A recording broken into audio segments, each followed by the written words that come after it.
हरे कृष्णा। सभी भक्तों का स्वागत है। तो पिछले कुछ कक्षाओं में हम पुरंजन आख्यान पे चर्चा कर रहे हैं।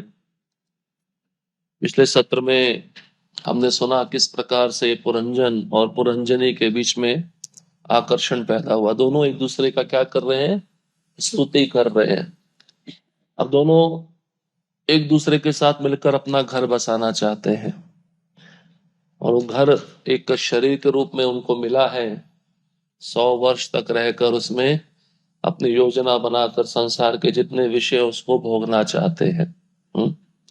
और ये जीवात्मा इसी में लगा है, इस संसार में आकर इस शरीर रूपी पिंजरे में बंद होकर संसार के जितने विषय हैं उसको भोग रहा है। और हमने ये भी चर्चा किया था, पुरंजनी ऐसा संवाद करती है पुरंजन के साथ। ये कहती है कि जो रति सुख होता है वो ब्रह्मचारी और सन्यासियों को प्रिय नहीं होता, गृहस्थों को ज्यादा प्रिय होता है। इसलिए मैं तुम्हारे साथ रहना चाहती हूँ, तुम्हारे साथ रमण करना चाहती हूँ। रति सुख का जो ज्ञान है वो ब्रह्मचारी सन्यासियों में नहीं होता, वो विरक्त रहते हैं, वो वैरागी होते हैं। और गृहस्थ आश्रम में 4 पुरुषार्थ होते हैं, धर्म अर्थ काम मोक्ष। हम जो भी चाहें गृहस्थ आश्रम में रहकर प्राप्त कर सकते हैं। 2 प्रकार के मार्ग के विषय में भी हमने चर्चा किया था, प्रवृत्ति मार्ग और निवृत्ति मार्ग। तो प्रवृत्ति मार्ग जो भोगी होते हैं, संसार में लगे रहते हैं, कर्मी ज्ञानी योगी, इनके लिए रहता है, क्योंकि उनकी अपनी भौतिक इच्छाएं हैं, उसको वह तृप्त करना चाहते हैं। और निवृत्ति मार्ग जो वैराग्य के मार्ग में है, जो केवल भगवान की शुद्ध प्रेमामय भक्ति में लगा है, उसके लिए निवृत्ति मार्ग होता है। तो प्रभुपाद जी तात्पर्य में दोनों मार्ग के विषय में बताए हैं। उसके पश्चात दोनों में आपस में अच्छे से एक म्यूचुअल अंडरस्टैंडिंग होता है, एक समझदारी होती है पुरंजन और पुरंजनी में। और फिर पुरंजन इस शरीर रूपी पिंजरे में बंद होकर जितना भी भोग करना चाहता है उसको वह प्रारंभ करता है, उसकी जो योजनाएं होते हैं उसको वह शुरू करता है। तो जागृत स्वप्न सुषुप्ति पुरंजन की 3 प्रकार की अवस्थाएं को भी हमने चर्चा किया था। जागृत होता है जैसे हम अभी जागे हुए हैं, लेकिन आश्चर्य की बात क्या है, जाग कर भी व्यक्ति सोया रहता है, क्योंकि उसको आत्मबोध नहीं रहता है, आत्मा का ज्ञान नहीं रहता है। और जाग कर भी भक्ति में हम सोए रहते हैं, भक्त भी भक्ति में सोए रहते हैं, क्योंकि हर समय भगवान का चिंतन तो हो नहीं पाता, विषय भी मन में आते रहते, तो उसको जागृत अवस्था में सोने जैसा कहा गया है। स्वप्न अवस्था होती है जब व्यक्ति सो जाता है तो उसको सपना आता है, उसका जो सूक्ष्म शरीर होता है वो कार्य करता है। और सुषुप्ति कहते हैं गाढ़ निद्रा, तमोगुनी निद्रा, जिसमें कोई स्वप्न भी आता नहीं है। व्यक्ति को ऐसा होश नहीं रहता ना कि मैं कहाँ सोया हूं। आपने सुना होगा, जब कार्य करके बहुत थक जाता है और सोता है तो उसकी ऐसे निद्रा आती है जिसमें उसका स्थूल शरीर भी कार्य नहीं करता, सूक्ष्म शरीर भी कार्य नहीं करता है। उसको कहते हैं सुषुप्ति। और जो इन 3 अवस्थाओं से परे हो जाता है फिर वो भगवान की प्रेमा भक्ति में लगता है। जैसे हमारे 6 गोस्वामी थे, ना वो जागृत अवस्था में थे, ना वो स्वप्न अवस्था में थे, ना वो सुषुप्ति अवस्था में थे। क्यों? क्योंकि अब दिन का जो 24 घंटा उसमें से वो 2 घंटा अपने शरीर के लिए देते थे और 22 घंटा या 22.5 घंटा भगवान की सेवा के लिए देते थे। तो ऐसे व्यक्ति को इन 3 प्रकार की जो अवस्थाएं, जागृत स्वप्न सुषुप्ति, से वे पार हो जाता है, उसको लांग जाता है। इन 3 प्रकार के अवस्थाओं को पार करना मतलब 3 प्रकार के गुणों को पार करने के बराबर भी है, सत्वगुण, रजोगुण और तमोगुण। क्योंकि आप देखिए, सत्वगुण जब जागा होता है व्यक्ति तो सत्वगुण रहता है ना, और जब सो जाता है तो रजोगुण पैदा होता है, और जब गाढ़ निद्रा आती है जिसमें कोई स्वप्न नहीं है तो तमोगुणी अवस्था होती है। उसके बाद में हमने इंद्रियों के बारे में चर्चा की थी। इंद्रियां कहाँ कहाँ स्थित हैं, कौन सी इंद्रियां पूर्व की दिशा में स्थित हैं। श्लोक क्रमांक आप 47 निकालेंगे, 47। खाली 2 श्लोकों पे हमने चर्चा किया था कि कौन सी इंद्रियां किस मार्ग में जाती हैं। और उनका साथी कौन है, उनका फ्रेंड कौन है, उनका मित्र कौन है।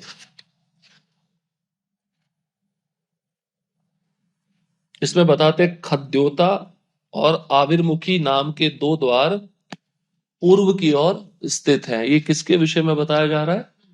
आंखों के बारे में। एक ही जगह पे स्थित है लेकिन वो पूर्व की दिशा में। पूर्व की दिशा में सूर्य उदय होता है ना, तो पूर्व की दिशा में स्थित है। और जब ये आंखें तभी देख सकती हैं जब सूर्य उदय होता है। सूर्य के द्वारा जब प्रकाश आएगा तभी हम देख पाएंगे।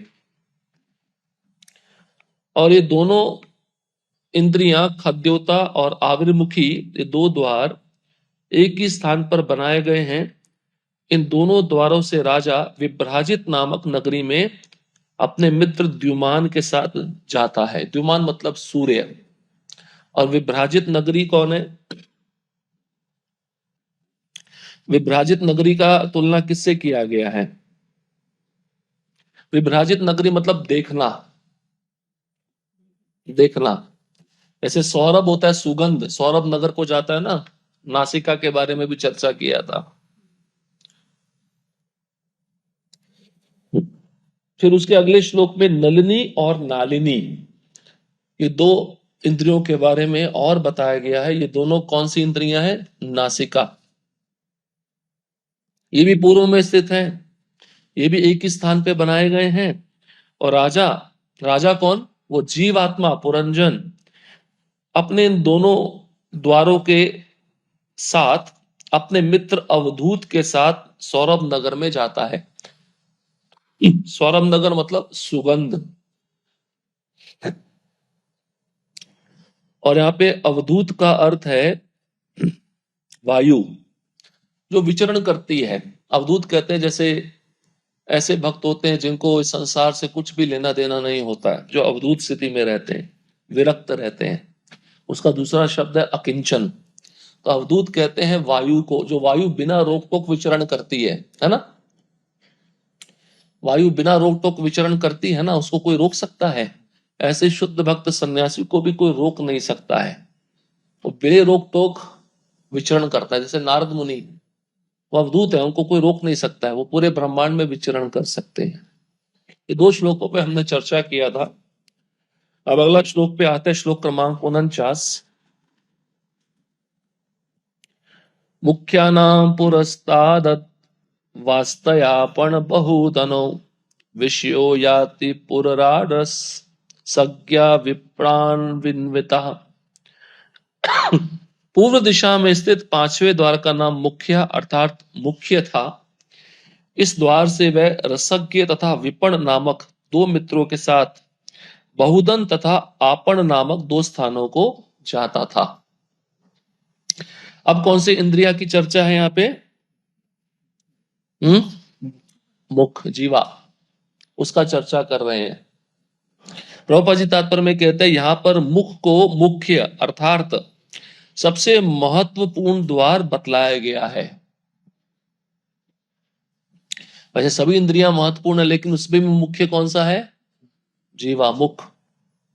इसके बारे में हम पहले भी बहुत सारे चर्चा कर चुके हैं। उपदेशामृत में भी इस मुख के बारे में बताया गया। जो 6 इंद्रियां होती हैं, षड वेगम कहते हैं, उसमें मुख के द्वारा 2 कार्य होते हैं, एक बोलना और खाना। और इसी के द्वारा सारी इंद्रियां नियंत्रित हो सकती हैं। इसलिए यहां पर इसको महत्वपूर्ण द्वार बताया गया है। बहुत ही इंपॉर्टेंट है ये द्वार। कौन सा? मुख। क्योंकि इससे 2 कार्य संपन्न होते हैं, पहला खाने का तथा दूसरा बोलने का। खाने का काम रसज्ञ अर्थात जीव नामक मित्र के द्वारा संपन्न होता है। तो यहां पे एक शब्द आया रसज्ञ। जीव क्या करती है? जब कुछ भी हम डालते हैं तो उसका ज्ञान मिलता है ना, वो उसका स्वाद कैसा है। रस अज्ञ, रस मतलब स्वाद, ज्ञ मतलब ज्ञान। जो जीवा हमको उस विषय का ज्ञान प्रदान करे उसको रसज्ञ कहते हैं। ये तो खाने का काम हो गया रसज्ञ का, क्योंकि जीव विभिन्न प्रकार के भोजनों का स्वाद ले सकती है। रसज्ञ आता है इसमें। स्वाद लेने की क्रिया को क्या कहते हैं? रसज्ञ। जीभ से बोलने का भी काम लिया जाता है, चाहे भौतिक सुख की बात हो या वैदिक ज्ञान हो। लेकिन यहां पर भौतिक इंद्रिय सुख पर बल है, इसलिए रसज्ञ शब्द व्यवहृत हुआ है।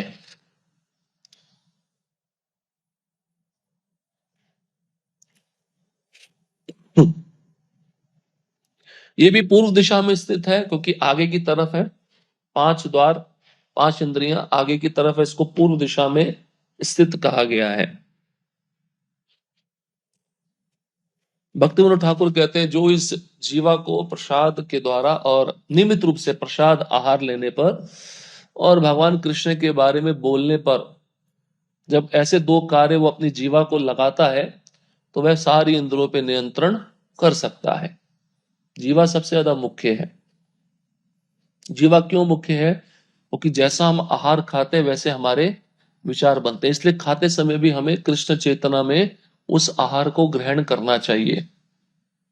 ऐसा नहीं है कि खाली प्रसाद रखा है, बस खा लिया, हमारी इंद्रियां नियंत्रित हो जाएगी, नहीं।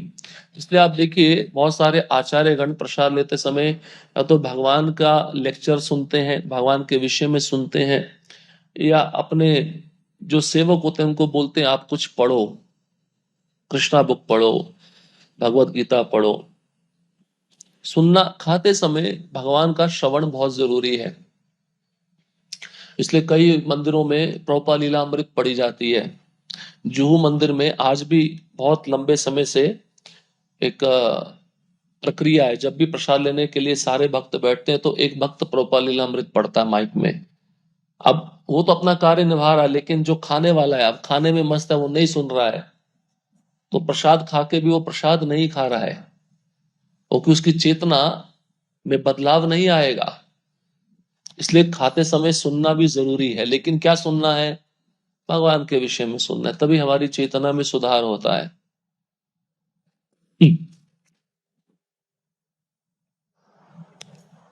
इसलिए यहाँ पे कहा गया है, ये जो एक द्वार है रसज्ञ का, जीवा का, इस द्वार से रसज्ञ तथा विपण नामक 2 मित्रों के साथ बहुदन तथा आपन नामक 2 स्थानों को जाता है। ये बोलने का और खाने का ही कार्य है। खाने पर रस मिलता है, उसका ज्ञान मिलता है, और बोलने पर ये भी बहुत महत्वपूर्ण है, हम क्या बोल रहे हैं, किसके विषय में बोल रहे हैं। अगर हम भगवान के विषय में नहीं बोल रहे हैं, बहुत ज्यादा प्रजल्प कर रहे हैं, तो हमारा मन भी बहुत विचलित रहेगा। इसलिए हमें भगवान के विषय में बोलना चाहिए। भगवान के विषय में ज्यादा बोलने से हमारा मन शांत रहता है, ज्यादा उद्वेग पैदा नहीं होता। जीवा समय समय पर उद्वेग पैदा करती है हमारे शरीर में, इसलिए पुराने जो संस्कार होते हैं ना, जीवा में जल्दी प्रकट होते हैं। आपने पूर्व में जो कुछ ऐसा पदार्थ खाया हो, अगर वो पदार्थ आपको सामने रखा जाए, दिखाया जाए, तो आपको तुरंत उसका स्मरण होगा, पूर्व स्मृति होगी। इसलिए बताया गया है कि प्रसाद को भी सही चेतना में खाना बहुत जरूरी है।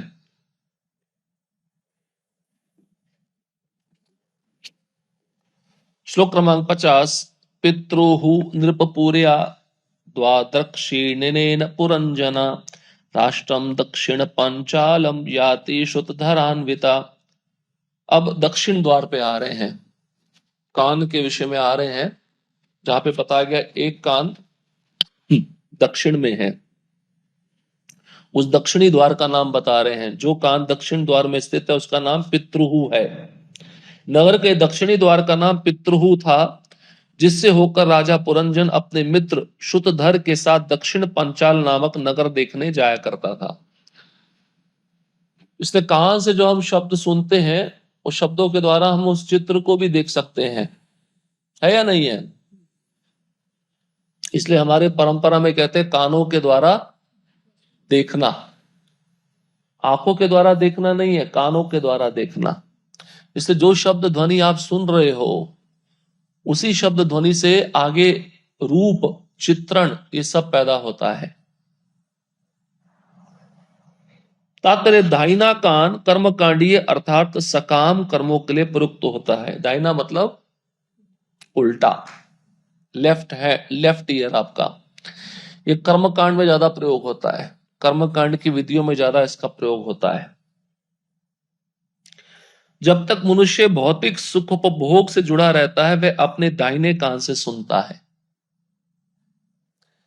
अब ज्यादातर बाहर के लोग अपनी इंद्रियों को सुख में लगाना चाहते तो वह अपने इस कान का ही ज्यादा प्रयोग करते हैं, दाहिने कान का, क्योंकि ये कान इंद्र तृप्ति में ज्यादा लगाता है व्यक्ति को,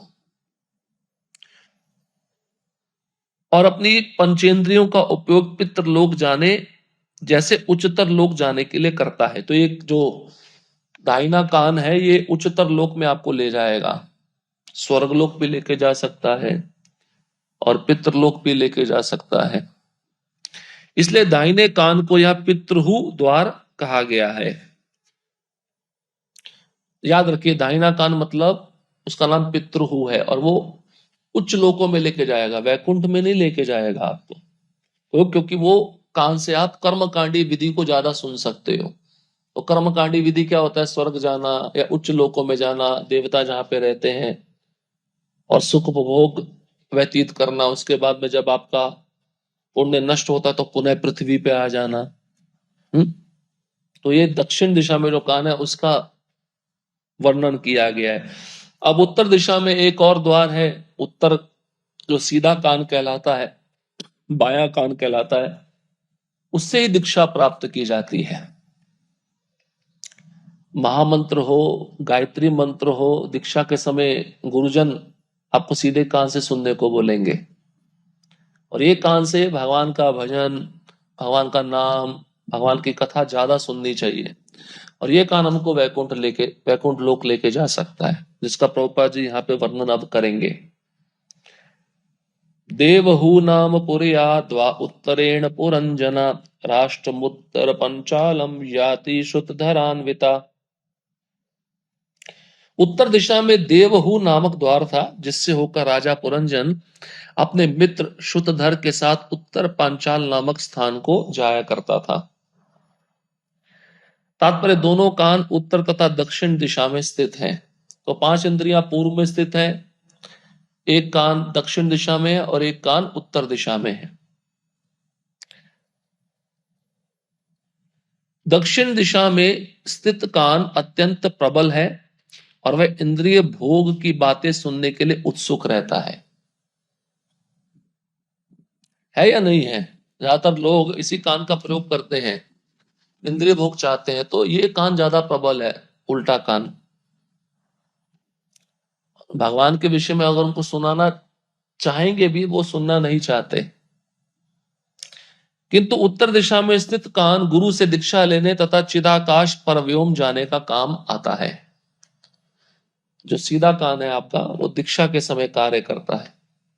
आपने मंत्र ठीक से सुना गुरु के मुख से, आपके सीधे कान के द्वारा, और आप उसका अच्छे से उच्चारण कर रहे हो, पालन कर रहे हो, तो वह कान से जिससे आपने सुना है वो आपको कहां लेके जाएगा? चिदाकाश, परव्योम, परव्योम मतलब वैकुंठ जगत, वहां पे लेके जाएगा। दाहिना कान पितृहु कहलाता है, जिसका अर्थ है कि इससे उच्चतर लोक तथा पितृलोक की प्राप्ति की जाती है।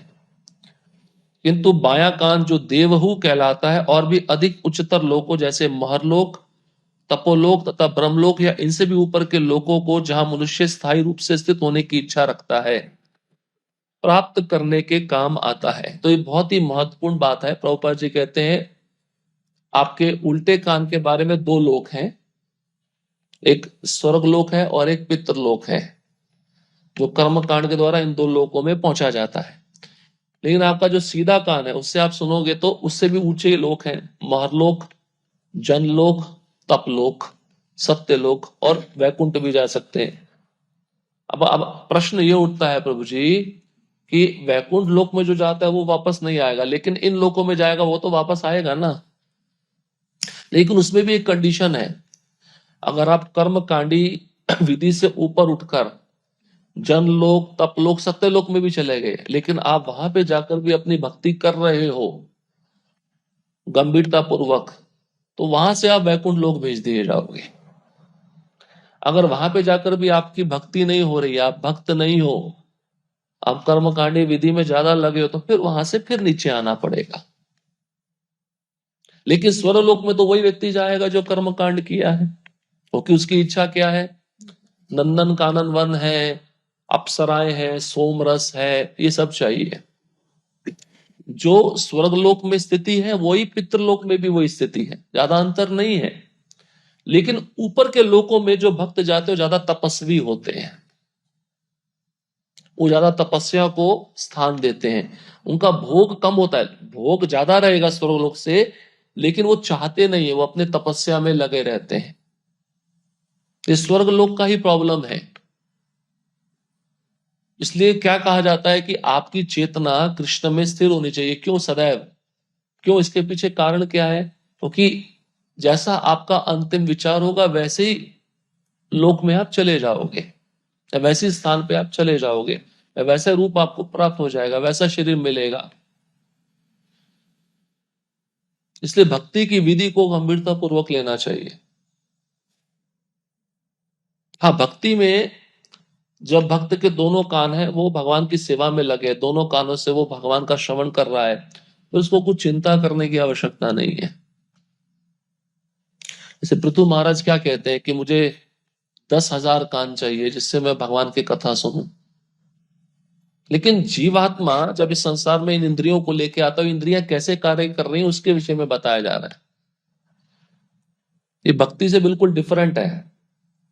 क्यों? क्योंकि अभी पुरंजन अपनी इन इंद्रियों को भोग में लगाएगा, उसके बाद में वो कौन सी गति प्राप्त करेगा उसका भी वर्णन आगे है। लेकिन भक्त के तो दोनों कान शुद्ध होते हैं, वो दोनों कानों से कृष्ण कथा ही सुनता है। तो इसलिए भक्त की स्थिति में कोई अंतर नहीं है, भक्त को इन स्थितियों से कुछ लेना देना नहीं है, क्योंकि उसकी हर इंद्रियां कृष्ण की सेवा में लगी है।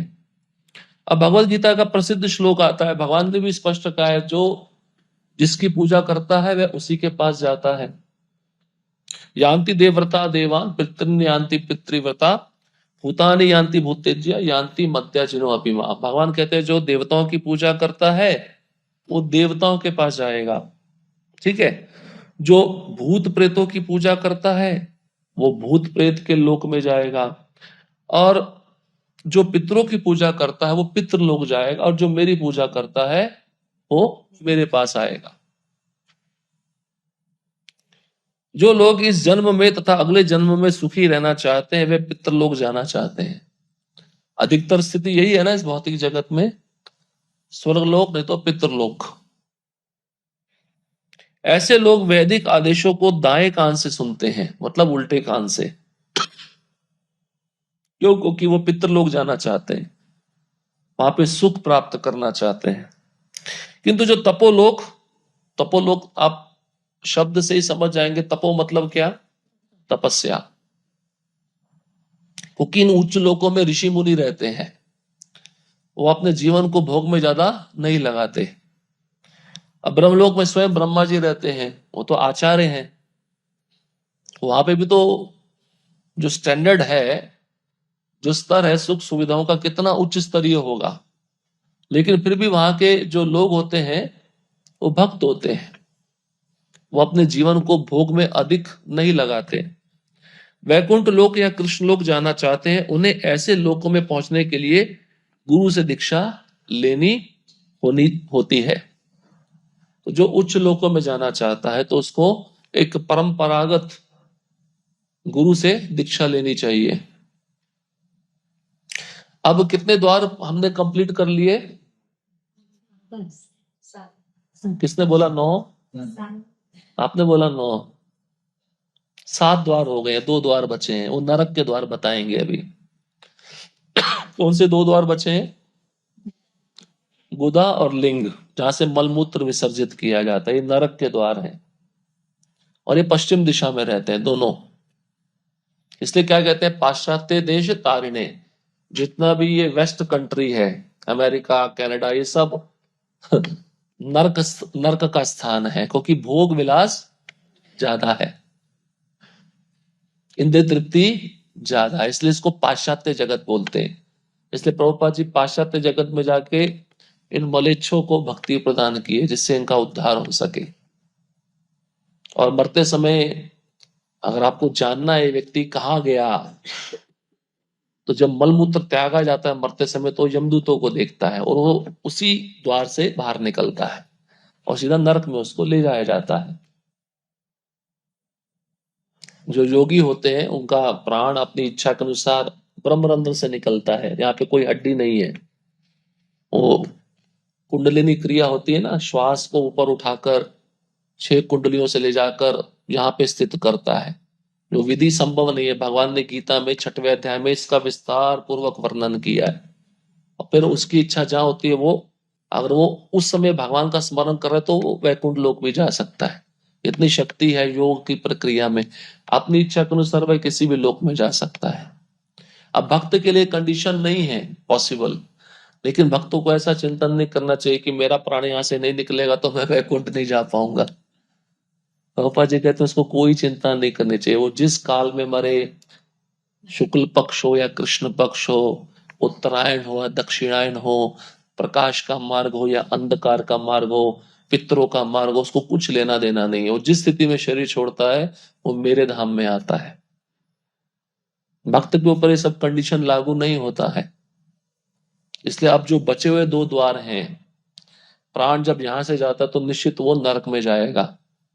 और भी अवस्था बताई गई है कि उसका चेहरा बहुत भयभीत रहता है, यमदूतों को देखता है, उसी को दिखते हैं। और भक्त का चेहरा प्रसन्न रहता है, तेजवान रहता है। शरीर छोड़ते समय उसको कोई भय नहीं रहता, कर्मियों को बहुत भय रहता है। भय क्यों? क्योंकि जीवन भर उन्होंने इंद्रिय भोग किया है। अब उनको पता चल जाता है हमने गलत किया है, हम ठीक करना चाहते हैं, लेकिन उसके लिए समय जा चुका होता है। इसलिए बचे हुए 2 द्वार बताएंगे। पश्चिम में स्थित है गुदा और लिंग और इसको आसुरी नाम भी बोला गया। आसुरी मतलब राक्षस। जो राक्षस होते हैं ना, आसुरी होते जो मांस भक्षण करते हैं, मदिरा पान करते हैं, ये 2 द्वार उनके लिए हैं। देखो नाम भी दिया है। शो क्रमांक 52, आसुरी नाम पश्चात तवास्तया याति पुरंजना ग्रामकम नाम विषयम दुर्मदेन समन्विता।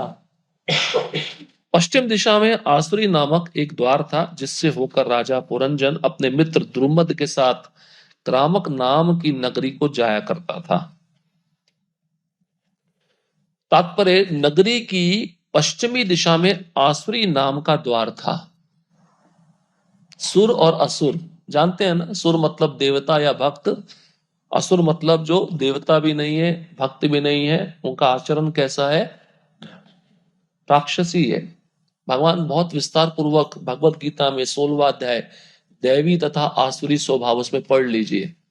आसुरी स्वभाव के लोग कैसे होते हैं? मैं आज इतना धन कमा लिया, कल मैं इतना कमाऊंगा, मेरे आज इतने दुश्मन थे उसको मैंने मार दिया, और कल मैं इतनों को मार दूंगा, कोई भी मेरा दुश्मन बचेगा नहीं, मैं ही भोगी हूं, मैं ही सुखी हूं। ये आसुरी स्वभाव का वर्णन भगवान स्पष्ट रूप से बताए हैं। नगरी की पश्चिमी दिशा में आसुरी नाम का द्वार था क्योंकि यह विशेषकर असुरों के लिए था।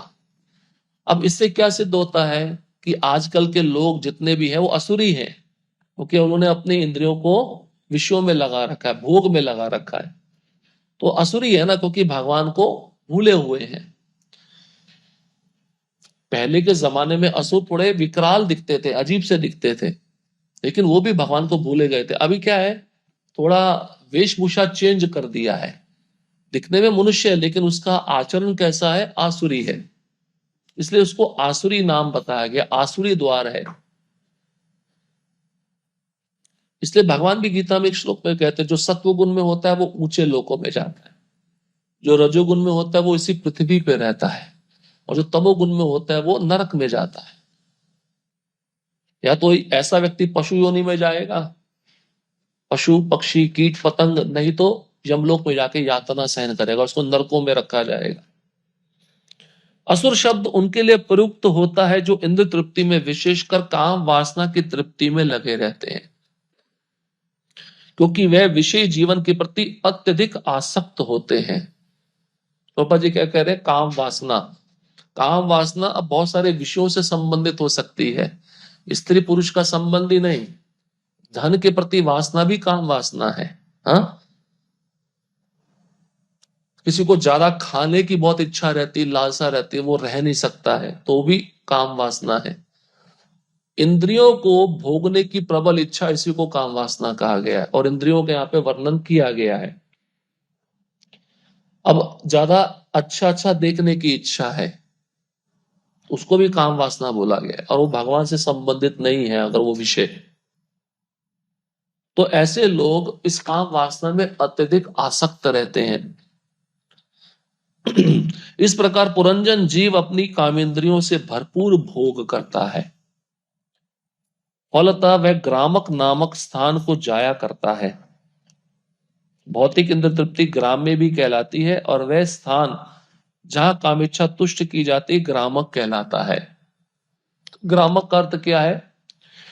इंद्र तृप्ति भौतिक रूप से ग्राम में कहलाती है। आपने सुना ना, ग्राम में कथा ना सुनीबे, ग्राम में कथा ना कहीबे।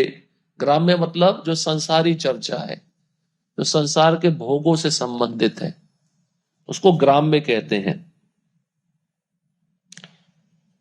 और ऐसा स्थान जहां कामेच्छा तुष्ट होती है, तो वह स्थान ग्रामक कहलाता है। अब सिनेमा थिएटर भी ग्रामक कहला सकता है, क्योंकि वहां आंखों से इंद्रियां संतुष्ट हो रही हैं। आपका जो फूड प्लाजा है, मॉल्स है, जिसमें बड़े बड़े रेस्टोरेंट है, वो भी ग्रामक है, क्योंकि वहां पे जीवा तुष्ट हो रही है। वेश्यालय, वहां पे जनेंद्रियां तुष्ट हो रही है, वो भी ग्रामक स्थान है। तो ग्रामक स्थान अलग अलग अलग इंद्रियों के अनुसार हो सकते हैं। ग्रामक जाते समय पुरंजन अपने साथ दुर्मद को ले लेता है। दुर्मद क्या है? विषय, शब्द, भोजन, शयन, संभोग तथा सुरक्षा, भय, इन चार शारीरिक आवश्यकताओं के लिए प्रयुक्त होता है। दुर्मदेन शब्द का विश्लेषण इस प्रकार किया जा सकता है: दुर अर्थात दुष्ट या पापी, और मद अर्थात पागलपन। तो दुर्मद में दो शब्द है, एक दुर और दूसरा मद। दुर मतलब दुष्ट, और मद मतलब पागलपन। प्रत्येक जीवात्मा जो भौतिक प्रकृति के संपर्क में है, मद या पागल कहलाता है। प्रकृति के तीन गुण, सत्व गुण, रजोगुण, तमोगुण, यहां तक कि सत्व गुण में भी जो रहता है वो भी पागल है, लेकिन उसका पागलपन थोड़ा कम है। लेकिन है तो सही ना? क्यों? क्योंकि अगर आप भगवत गीता में पढ़ेंगे, सत्व गुण में ब्राह्मण रहता है, तो ब्राह्मण को अपने ज्ञान का अहंकार रहता है। उस अहंकार के कारण वो भी दुष्ट है, वो भी पागल स्थिति में है, लेकिन उसका दुष्टपना, पागलपना वो कम स्थिति में है। लेकिन वो भी तीन गुणों के संपर्क में तो है ही, उससे तो परे नहीं गया है, मात्रा थोड़ी कम है। वही बात आ जाती है, अब सोने की जंजीर बांध दो, चांदी की बांध दो, लोहे की बांध दो, बंधा तो हुआ है ना व्यक्ति, चाहे अच्छा दिखेगा, सोना है। इसलिए आजकल लोग हाथ में सोने के ब्रेसलेट पहनते हैं, है ना? उसको दुर्मद कहा गया। दुर्मद, ये अपने साथ एक मित्र लेता है जो पाप की वासना से भरा हुआ है, दुष्ट है और पागल है। किसके लिए? इंद्र तृप्ति के लिए। कहा जाता है, पिशाची पैला ये न मति छन्न है, मायाग्रस्त जीवेर हय से भाव उदय। ये प्रेम विवर्त, ये ग्रंथ जगदानंद पंडित ने लिखा, जो सत्यभामा के अवतार थे। कृष्ण लीला में सत्यभामा थे, वही चैतन्य लीला में जगदानंद पंडित बन के आए। उन्होंने एक ग्रंथ लिखा प्रेम विवर्त, ये उसका श्लोक है। तो इसका अर्थ क्या है? जब मनुष्य पर भूत सवार होता है, कौन सा भूत? इंद्र तृप्ति का। बोला भूत की बात नहीं कर रहे हैं, इंद्र तृप्ति का भी एक भूत है जो सब पे सवार है। हाँ? तो वह पागल हो जाता है। होता है नहीं होता है? या तो वो खाने के लिए पागल रहेगा, तो सोने के लिए पागल रहेगा, या तो स्त्री संग करने के लिए पागल रहेगा। ये सब पागलपन है, क्योंकि ये इंद्र तृप्ति के द्वारा किए जाते हैं। और वह अनाप शनाप बोलता है। आपने देखा भी होगा, भूत किसी को पकड़ ले तो व्यक्ति का बोलना कैसा होता है? अनाप शनाप, कुछ ना कुछ उठ पटांग वो बोलता रहेगा। अतः इंद्र तृप्ति में व्यस्त रहने के लिए दुर्मद जैसे मित्र अर्थात जो भवरोग से बुरी तरह ग्रस्त हो मित्र बनाया जाता है। तो दुर्मद मतलब क्या है? एक ऐसा व्यक्ति जो हमको पाप में लगाता है, इंद्र तृप्ति में लगाता है, और वो लगाकर हमको पागल बना देता है। तो ऐसे मित्र का संग भी चाहिए ना, वो विषय होते हैं। ये सारा काम कहां से हो रहा है? पुरंजनी से हो रहा है, भौतिक बुद्धि से हो रहा है। वही भौतिक बुद्धि उस पुरंजन नामक जीव को भोग में लगाती है। ये विषय वहीं से आते हैं। आसुरी नाम पाश्चात द्वा शब्द एक दूसरे अर्थ के कारण महत्वपूर्ण है। सूर्य सर्वप्रथम पूर्व दिशा में बंगाल की खाड़ी में दिखता है। इसलिए आपने देखा, अगर आप मायापुर गए हो, मंगला आरती के समय सूर्य दिखता है वहां पे, क्योंकि सूर्य बंगाल की खाड़ी से उदय होता है, पूर्व दिशा है वो, और अस्त भी जल्दी हो जाता है। शाम को 5 बजे अंधेरा हो जाता है बंगाल में। और धीरे धीरे यह पश्चिम को जाता है। सूर्य कहां से उदय हुआ? पूर्व से, और पश्चिम में अस्त होता है। इसका अर्थ यह भी है, जब इंद्रियों को हम भगवान की सेवा में लगाते हैं, पूर्व की इंद्रियों, तो ज्ञान मिलता है। ठीक है, और वही सूर्य जब पश्चिम में अस्त होता है तो उसका ज्ञान भी ढका रहता है। और जब ज्ञान ढका रहेगा तो व्यक्ति क्या करेगा? इंद्र तृप्ति करेगा। ऐसा अनुभव किया जाता है कि पश्चिम के लोग इंद्र तृप्ति में अधिक आसक्त होते हैं। पश्चिम के कौन से लोग? अमेरिका, कनाडा, पाश्चात्य देश, यूरोप, ये सब पश्चिम देश के लोग हैं, जो भोग में इतने आसक्त हैं, जिनको वैदिक ज्ञान के विषय में कुछ भी पता नहीं है। श्री चैतन्य महाप्रभु ने स्वयं इसकी पुष्टि की है। पश्चिमेर लोक सब मूढ़ अनाचार। चैतन्य महाप्रभु कहते हैं पश्चिम के लोग कैसे हैं? मूढ़ मतलब मूर्ख है, और अनाचार मतलब उनका आचरण कैसा है? दुष्ट है, क्योंकि 4 नियम का पालन बिल्कुल भी नहीं करते। जितना ही पश्चिम चलते जाइए, लोग आध्यात्मिक जीवन में उतना ही कम रुचि रखने वाले दिखेंगे। प्रभुपाद जी को किन किन कठिनाइयों का सामना करना पड़ा। हमें तो यहाँ पे पश्चिम दिशा का सामना करना पड़ता है। भारत में लोग अब पश्चिमी हो गए हैं, पाश्चात्य हो गए, नहीं हो गए। उनको भक्त बनाने में कितना कठिनाई होता है। अब सोचिए, प्रभुपाद तो फिर उस जगह पे गए जहां पे सारे लोग ही पश्चिम के हैं, जहां पे सारी संस्कृति ही पाश्चात्य है। तो उन लोगों को भक्ति में लाना कितना कठिन होगा। लेकिन अगर एक शुद्ध भक्त प्रार्थना करे तो भगवान उस प्रार्थना को ठुकरा देंगे? नहीं, भगवान को वो प्रार्थना स्वीकार करनी पड़ती है। और शुद्ध भक्त जिसके लिए प्रार्थना करता है, भगवान को उसको भक्त बनाना पड़ता है। ये प्रभुपाद जी की कृपा थी। वे वैदिक आदर्शों के प्रतिकूल आचरण करते मिलेंगे। तो अनाचार बोलते हैं ना, अनाचार। अनाचार का अर्थ क्या है? वैदिक आदेशों के विपरीत काम करेंगे। जैसे अपनी पत्नी के साथ रहना चाहिए, लेकिन अपनी पत्नी को छोड़कर किसी परस्त्री के साथ भाग जाएंगे, उसके साथ रहेंगे, तो अनाचार नहीं है तो क्या है? वैदिक आदेश क्या कहता है? एक विवाह करो, एक ही पत्नी के साथ रहो, उसके साथ धर्म निभाओ। लेकिन अनाचार क्या करेगा? उसके विपरीत काम करेगा। फिर वो विवाह भी नहीं करता है, लिव इन रिलेशनशिप में रहता है। भारत में भी शुरू हो गया बिना विवाह किए रहना। अमेरिका में एक भक्त था, वो मेरे को बोल रहा था, प्रभु जी मुझे लड़की नहीं मिल रही है, कोई आपकी नजर में है क्या? मैंने बोला यहां से तो मैं देख नहीं सकता हूँ, वहां का दृष्टि तो मेरे पास में नहीं है। लेकिन उसने अनुभव बताया कि जितनी मिल रही है, वो पहले बोलते हैं कि हम आपके साथ रहेंगे 1 साल, हमें अच्छा लगा तो शादी करेंगे, नहीं लगा तो छोड़ देंगे। इसका मतलब क्या है? इसी को अनाचार बोलते हैं। अब व्यक्ति जब ऐसे रहेगा तो उसकी इच्छाएं, उसका मन का दृष्टि, उसका बुद्धि का दृष्टि कैसा बनेगा? सब अनाचार। इसलिए पाश्चात्य जगत पूरा भोग में लिप्त है। प्रभुपाद जी कहते हैं अमेरिका में एक जगह लास वेगस, अगर आपने नाम सुना हो, लास वेगस, कहते हैं 4 नियम पूरे वहां पे भंग किए जाते हैं। पूरा जुआ का अड्डा है हर एक दुकान में, वो शहर कभी सोता ही नहीं है। और उसी जुओं के अड्डे में अंदर वेश्यालय बने हुए हैं, बूचड़ खाने बने हुए हैं। आपको चारों पाप एक जगह पे मिले। कली का स्थान है, कली का हेडक्वार्टर है लास वेगस। वहां पे भी इस्कॉन का मंदिर है। उसी वहां पे भी भक्त उसी रास्ते से कीर्तन करते हुए जाते हैं। इसको कहते हैं माया के खिलाफ युद्ध छेड़ना।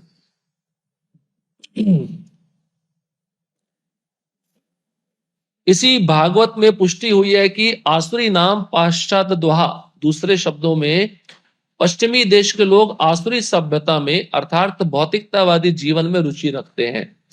इसलिए भगवान चैतन्य की इच्छा थी कि संसार की पश्चिमी दिशा में कृष्ण भावनामृत आंदोलन का प्रचार हो, जिससे इंद्र तृप्ति में आसक्त लोग इसके उपदेशों से लाभ उठा सके। तो प्रभुपाद नहीं सोचा मैं अमेरिका जाऊंगा, लंदन नहीं जाऊंगा, क्योंकि अमेरिका के लोगों को मैंने भक्त बनाया तो सारा जगत भक्त बनेगा, क्योंकि हर व्यक्ति अमेरिका को फॉलो करता है या नहीं है। इसलिए मेरा उद्देश्य अमेरिका जाना, लंदन जाना नहीं है। प्रभुपाद लंदन गए होते तो इतनी सफलता प्रभुपाद जी को नहीं मिल पाती। अमेरिका को उन्होंने चुना क्यों? क्योंकि अमेरिका ऐसा देश है जिसको सब देश फॉलो करते हैं, भोग के स्टैंडर्ड में बता रहा हूं। अब भारत भी फॉलो ही कर रहा है ना।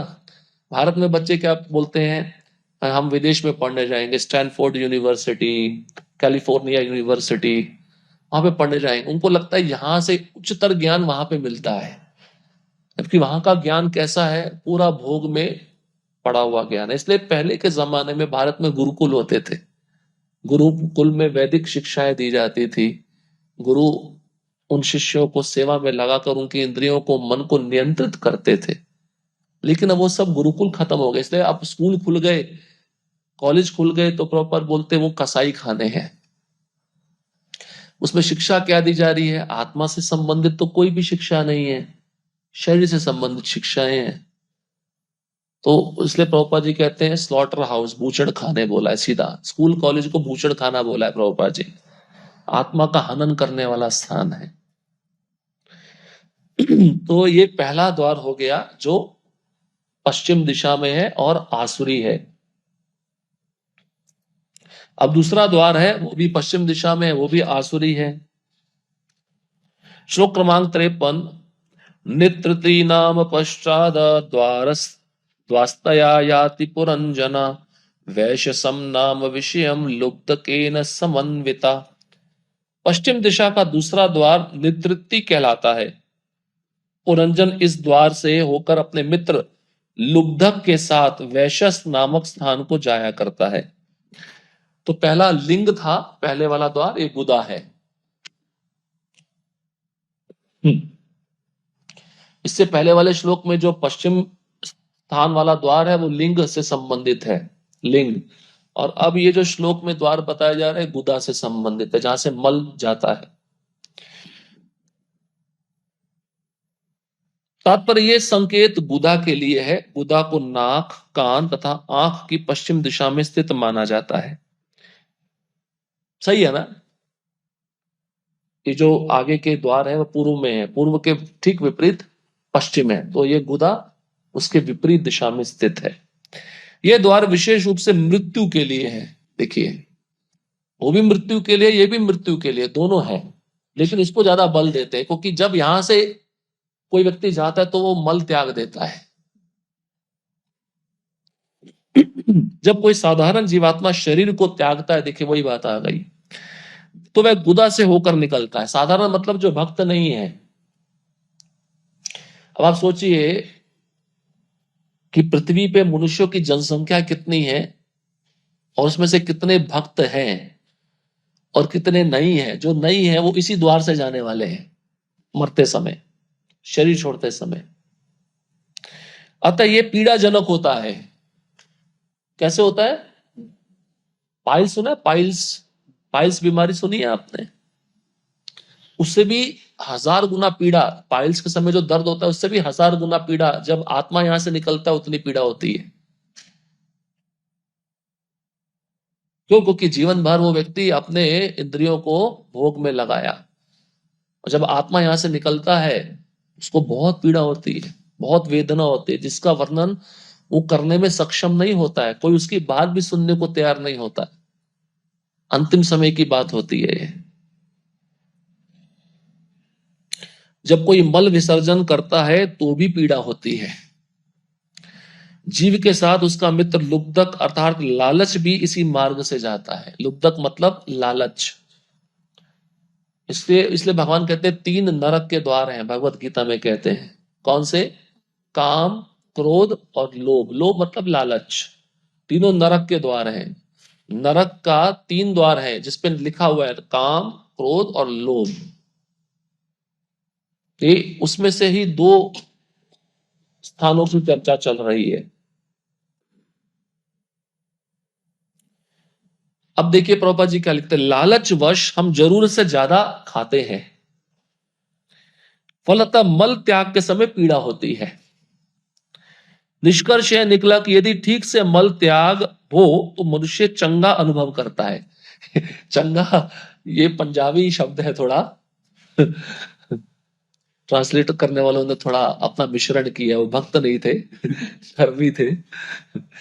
तो ठीक समय पर जितना आवश्यकता उतना खाओगे तो मल भी ठीक से निकलेगा, पीड़ा का अनुभव नहीं होगा। और जरूरत से ज्यादा खाओगे, इसलिए कहते हैं अत्या आहार। जरूरत से ज्यादा खाओगे तो फिर मल त्यागते समय भी पीड़ा होगी। यह द्वार निवृत्ति अर्थात कष्टप्रद द्वार कहलाता है, और ये तमो द्वार भी है।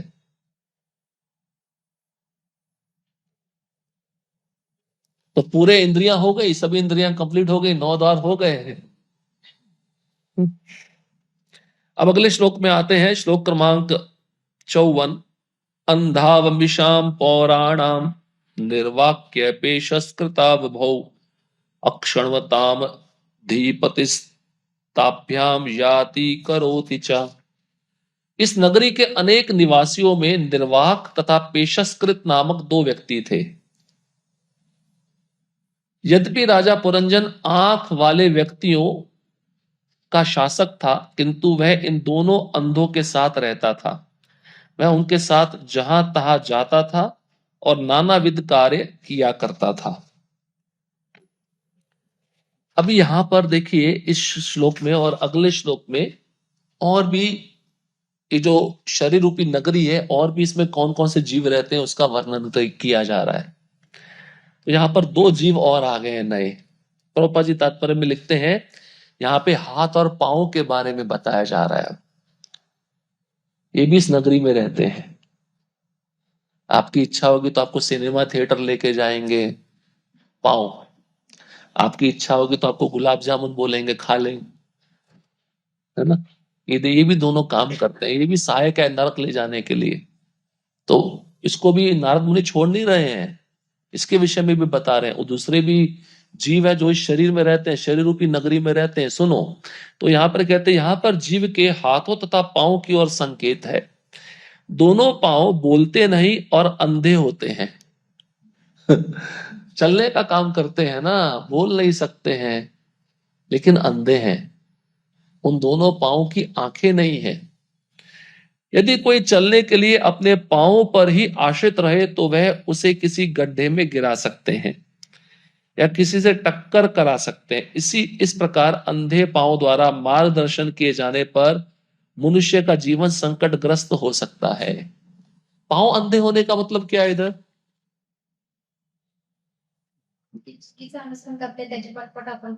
हाँ, मतलब वो पांव को इंद्र तृप्ति में लगा रखा है।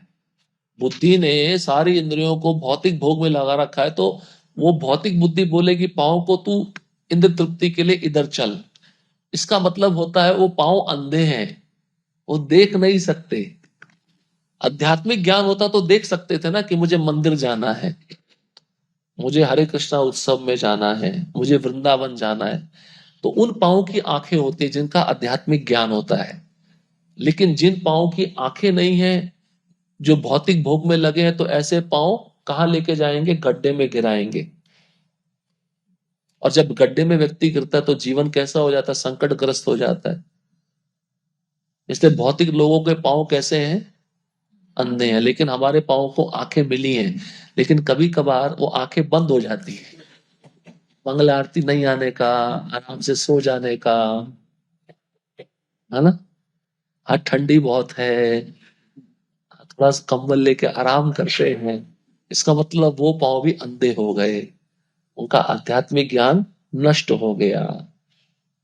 ये भक्तों के साथ भी होता है, मंदिर में रहते हुए होता है, क्योंकि मंदिर में अब मंगलारती में आना अनिवार्य है, लेकिन भक्त सो रहा है आराम से, इसका मतलब उसने ये भौतिक पांव का संग ले लिया है, आध्यात्मिक ज्ञान खो दिया है। यदि कोई, यह पढ़ लिया, काम करने वाली इंद्रियों इंद्रियों में हाथ तथा पांव अत्यंत महत्वपूर्ण है, इसलिए इसको कर्मेंद्रियां बोला गया। कर्मेंद्रिय, पांच ज्ञानेंद्रियां हैं, पांच कर्मेंद्रिय है, तो पांच कर्मेंद्रियों में ये हाथ और पांव भी आते हैं, किंतु इनकी आंखें नहीं होती। इसका अर्थ यह हुआ कि हाथों तथा पांव में छिद्र नहीं होते। सिर में तो कई छिद्र होते हैं, यथा दो आंखें, दो नथुने, दो कान तथा एक मुख, किंतु अधो भाग में मुखाओं और टांगों में कोई छिद्र नहीं होते। फलतः हाथों तथा पांव को अंध कहा गया है। यद्यपि जीव के शरीर में अनेक छिद्र होते हैं, तो भी उसे हाथों तथा पांव से ही कार्य करना होता है। यद्यपि जीव अन्य अनेक इंद्रियों का स्वामी है, किंतु जब उसे कहीं जाना होता है या कुछ कार्य करना होता है अथवा किसी को छूना होता है, तो उसे अपने अंधे हाथों तथा पांव को ही प्रयोग में लाना होता है।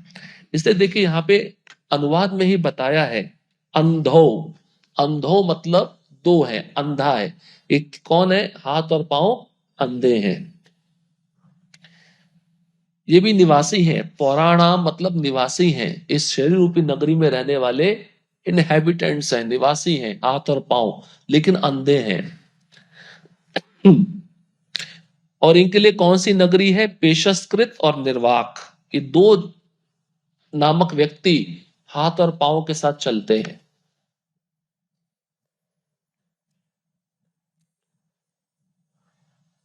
तो भौतिक बुद्धि इन पांव को जहां ले जाना चाहती है लेके जाती है।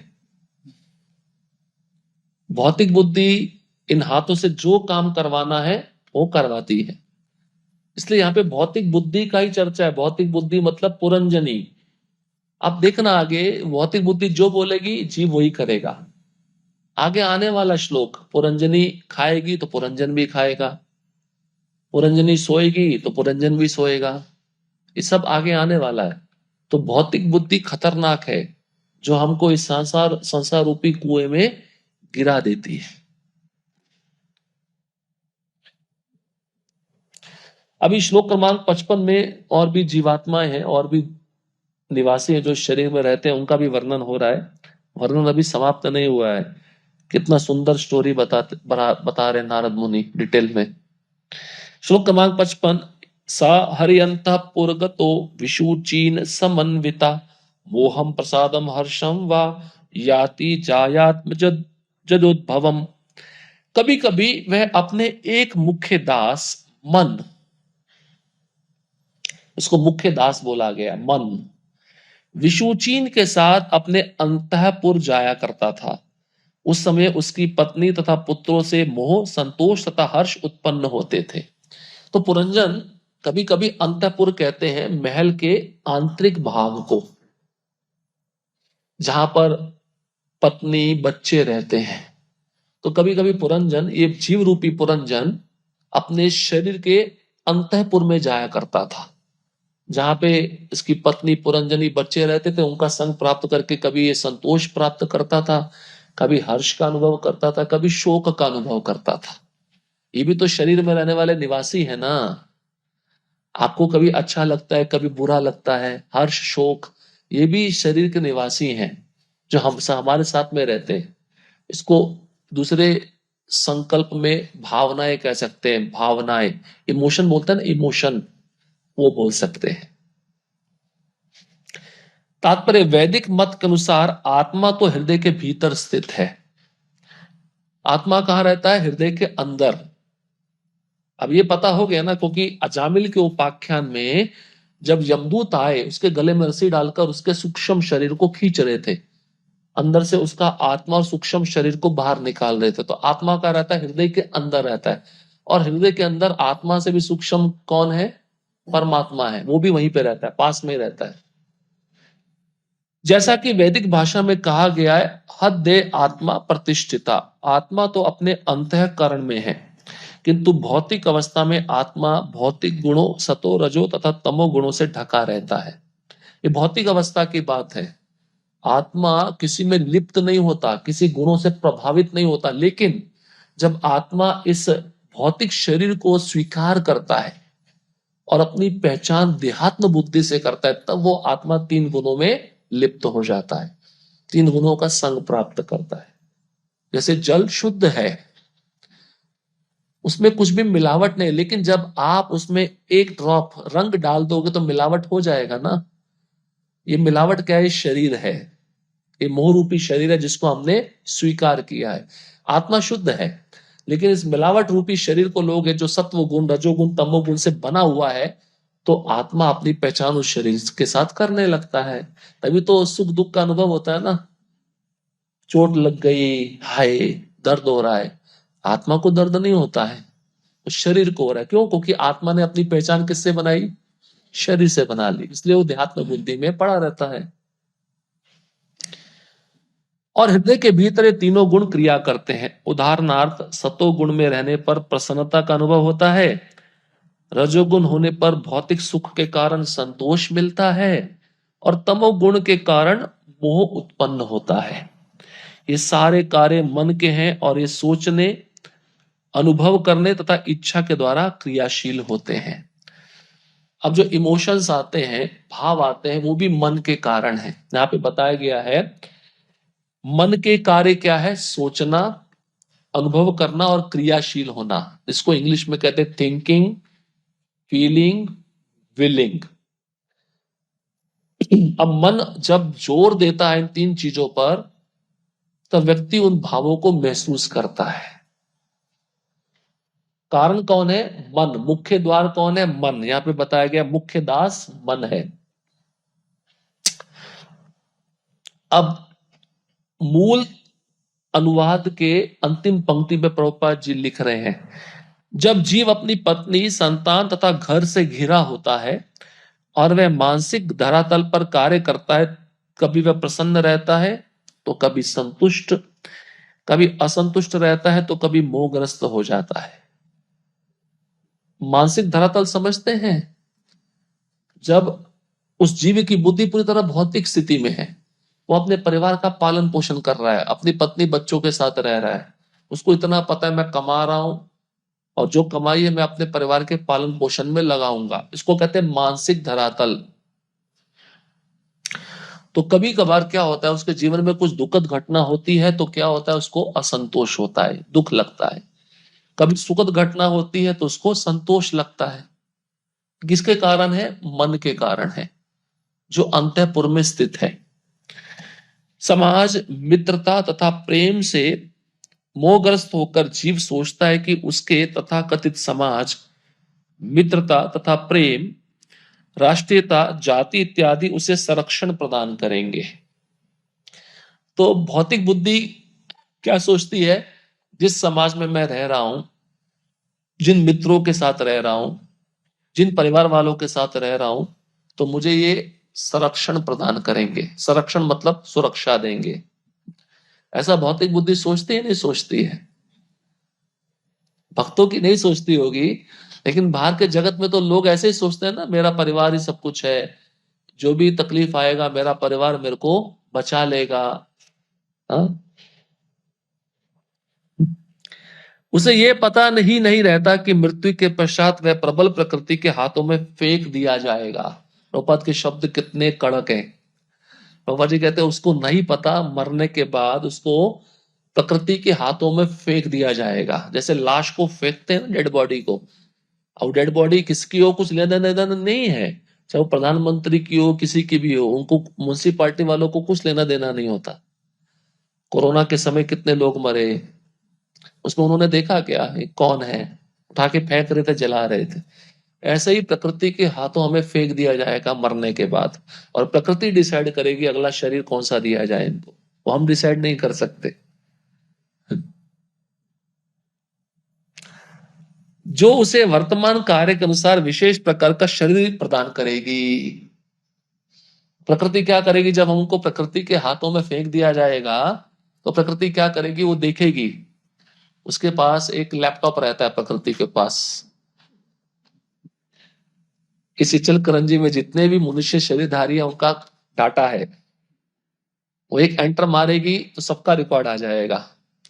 अब वो डिसाइड करेगी भैया इसने ये कर्म किया है, इसको कौन सा शरीर दिया जाए। और उसी समय फिक्स होता है, ज्यादा देर नहीं लगती। भारत में कोई कोर्ट केस हो और कोर्ट केस खत्म होने में 50 साल 100 साल लग जाते हैं, लेकिन प्रकृति की अदालत में 1 सेकंड में निर्णय लिया जाता है। उसके पास काम बहुत है, केस स्टडी बहुत है उसके पास, उसको फुर्सत नहीं है। इसलिए उसको तुरंत निर्णय लेना पड़ता है उसको कौन सा शरीर दिया जाए। और वो देख लेती है, देख लेती है कि इसने इस जीवन में क्या क्या कर्म किए हैं, उसी के आधार पर इसको इस शरीर दिया जाएगा। और डिसाइड कर लेते इसको कहाँ भेजना है, अभी इसका आगे का गंतव्य स्थान कौन सा होगा। हो सकता है कि यह शरीर मनुष्य का ना भी हो।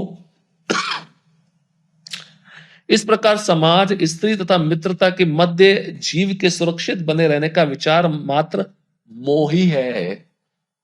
अब प्रकृति ने डिसाइड कर लिया इसने काम तो कुत्तों जैसे किए हैं मनुष्य शरीर में आकर, इसलिए इसको शरीर कुत्ते जैसा मिलेगा। अब तो मनुष्य शरीर मिलने वाला नहीं है, सीधा प्रकृति ने ऑन द स्पॉट डिसीजन ले लिया।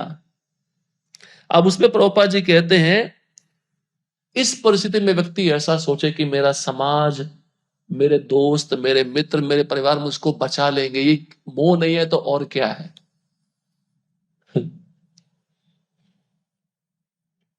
हमने पहले भी चर्चा किया था, हरिद्वार में एक जगह है कनखल, जहां पे अस्थियां विसर्जित की जाती हैं हिंदू मान्यताओं के अनुसार। तो वहां के लोग ऐसा बताते हैं, शास्त्रों में भी श्लोक है, बोले जो गंगा गोमुख से बहकर आ रही है, बंगाल की खाड़ी तक जा रही है, उस गंगा के नदी के नीचे जितने बालू हैं, कितने बालू होंगे, कोई गिन सकता है? बोले उतने बालू नहीं जितने हमने जन्म ले लिए हैं।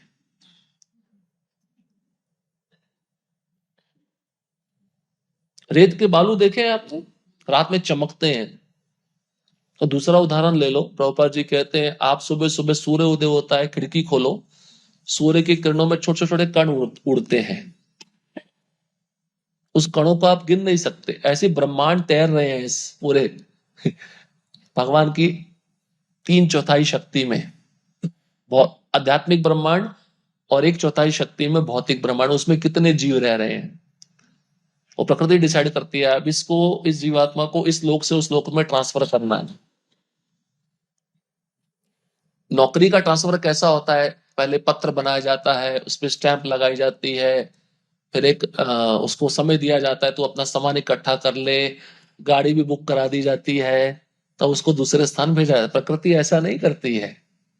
प्रकृति तुरंत उसको ऑन द स्पॉट, ये शरीर से निकाला दूसरे शरीर में डाल दिया, अब बैठो इसमें आराम से, तुमने जैसा कर्म किया था वैसा आचरण करो। अब उसमें भी व्यक्ति सोचे मैं सुरक्षित हूं, कहां सुरक्षित हो आप बताओ, सुरक्षित तो आप हो ही नहीं। ये मोह है, मोह मतलब जो सत्य दिख रहा है लेकिन वो सत्य नहीं है। आप सिनेमा में जाते हो, पहले जाते होंगे अभी तो नहीं जाते होंगे, वहां पे जब पिक्चर देखते हो तो 3 घंटा पूरे इमोशन से भरे होते हैं, आपको लगता है सब सच हो रहा है। वो याद क्यों, क्योंकि आप इतनी मग्नता के द्वारा देख रहे हो, उन चीजों को आपने अपने हृदय में इतना उतार लिया कि लगभग 1 हफ्ते तक वही चिंतन चलता है, याद भी आती है। लेकिन काल कितना शक्तिशाली है, उसका प्रभाव कैसा है काल का, वो जो याद है उसको विस्मृत में डालता रहता है। ऐसे जीवात्मा, काल इतना शक्तिशाली है, ये जीवात्मा ने इतने शरीर धारण किए हैं, काल ने वो सब भुला दिया उसको। काल जानता है अगर मैंने याद दिलाया ये बेहोश होके गिर जाएंगे, इन्होंने कौन कौन से शरीर लिए हैं, कौन कौन से कर्म किए हैं, कौन कौन सा पाप किया है, सब दिखाएंगे ना आपका काला चिट्ठा। मेरा भी काला चिट्ठा है उसमें। अब ऐसा मत समझो, तो ये सब व्यक्ति पागल हो जाएगा। इसलिए भगवान जब गर्भ में माँ के उस जीव को डालते हैं ना, आप पढ़िए, श्लोक है, 100 जन्मों को याद करता है उसी समय पेट के अंदर, श्लोक है। और 100 जन्मों को याद करके रोता है, कभी हंसता है, क्योंकि विभिन्न प्रकार के कर्म किए हैं। लेकिन जैसे ही बाहर आता है, माया उसको भुला देती है। माया का काम ये है, भुला देना। विभिन्न भौतिक शरीरों में बद्ध सभी देहधारी जीव वर्तमान भौतिक सुख के कार्यों द्वारा मोहग्रस्त रहते हैं।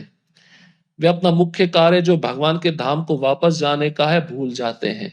सब व्यस्त है ना, किसी को दुकान खोलना है, किसी को पैसा कमाना है, दुकान में सामान कम हो गया, सामान मंगवाना है, किसी को पिकनिक जाना है, सब अपने कार्यों में व्यस्त है। लेकिन मुख्य कार्य क्या है? भगवान को याद रखना। उसको भूल कर वो सब कार्य करेंगे, लेकिन जिसको करना है वो उसको नहीं करते। ऐसे प्रत्येक व्यक्ति को जो कृष्ण भावना भावित नहीं है मोहग्रस्त समझना चाहिए। प्रभुपाद ने सबको मोहग्रस्त की कैटेगरी में डाल दिया। अभी सब लोग कहां से जाएंगे? मल के द्वार से ही जाएंगे, जो पश्चिम दिशा में स्थित है। जब तक ये भक्त नहीं बनेंगे, इनकी गति यही है। भौतिक वस्तुओं से उसे जो तथाकथित हर्ष तथा संतोष प्राप्त होता है, उसे भी मोही समझना चाहिए। सही में, अब भौतिक वस्तु के संग में आया, आपको खुशी आ गई, लेकिन वो भौतिक वस्तु शाश्वत है क्या? ये भी मोह है। कोई भौतिक वस्तु आपको बहुत अच्छी लगती थी, आपसे बिछड़ गई, लेकिन काल इतना शक्तिशाली होता है, आपके उस घाव को भर देता है ना, ये भी मोह है। तो भौतिक वस्तुओं से संबंध बनाना ही मोह है। इसलिए हमारे षड गोस्वामी क्या करते थे? एक रात एक पेड़ के नीचे बिताते थे। अपना कमरा भी बनाने का नहीं, कमरे में सामान रखेंगे, उससे भी आसक्त हो गए तो क्या होगा हमारा?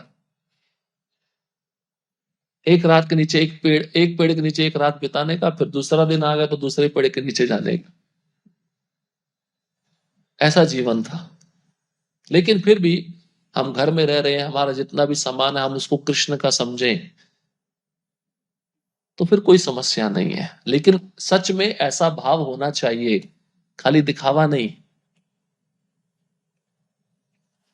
वास्तव में मनुष्य को समाज, मित्रता, प्रेम या अन्य कोई माया के आक्रमण से नहीं बचा सकता, जो जन्म, मृत्यु, बुढ़ापा तथा रोग के रूप में होता रहता है।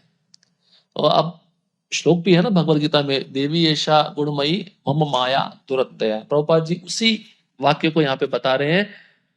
मनुष्य को समाज नहीं बचा सकता माया के हाथों से, मित्रता, मित्रगण नहीं बचा सकते, और प्रेम, प्रेम के द्वारा भी नहीं बचाया जा सकता। यहाँ पे भौतिक प्रेम की चर्चा हो रही है, जो भौतिक प्रेम हम करते हैं ना अपने सगे संबंधियों के साथ, तो माया जब मृत्यु के रूप में आएगी, अलग कर देगी, तो आप उस व्यक्ति को बचा सकते हो? नहीं बचा सकते। ये माया के 4 रूप हैं: जन्म, मृत्यु, जरा, व्याधि।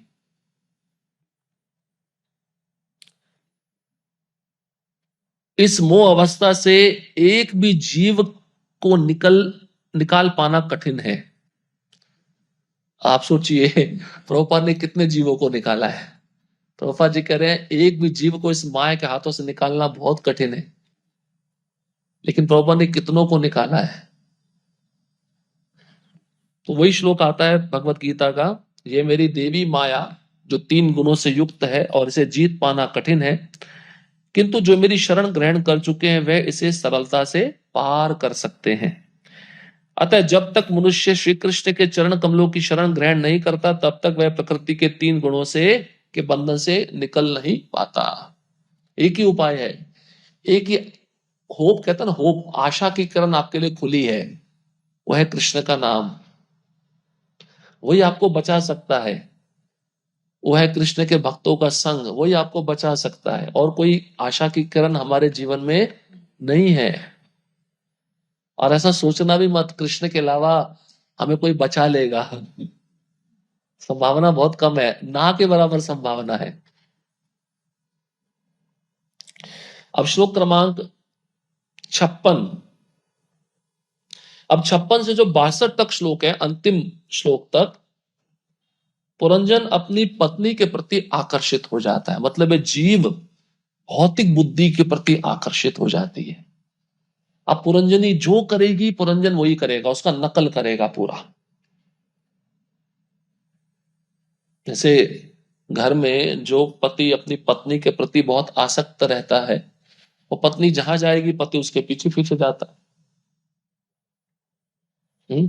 आपने कबूतर देखा? कबूतर, कबूतर और कबूतरी का पेड़ होता है, तो कबूतर कबूतरी को रिझाने के लिए गोल गोल घूमता है उसके चारों तरफ।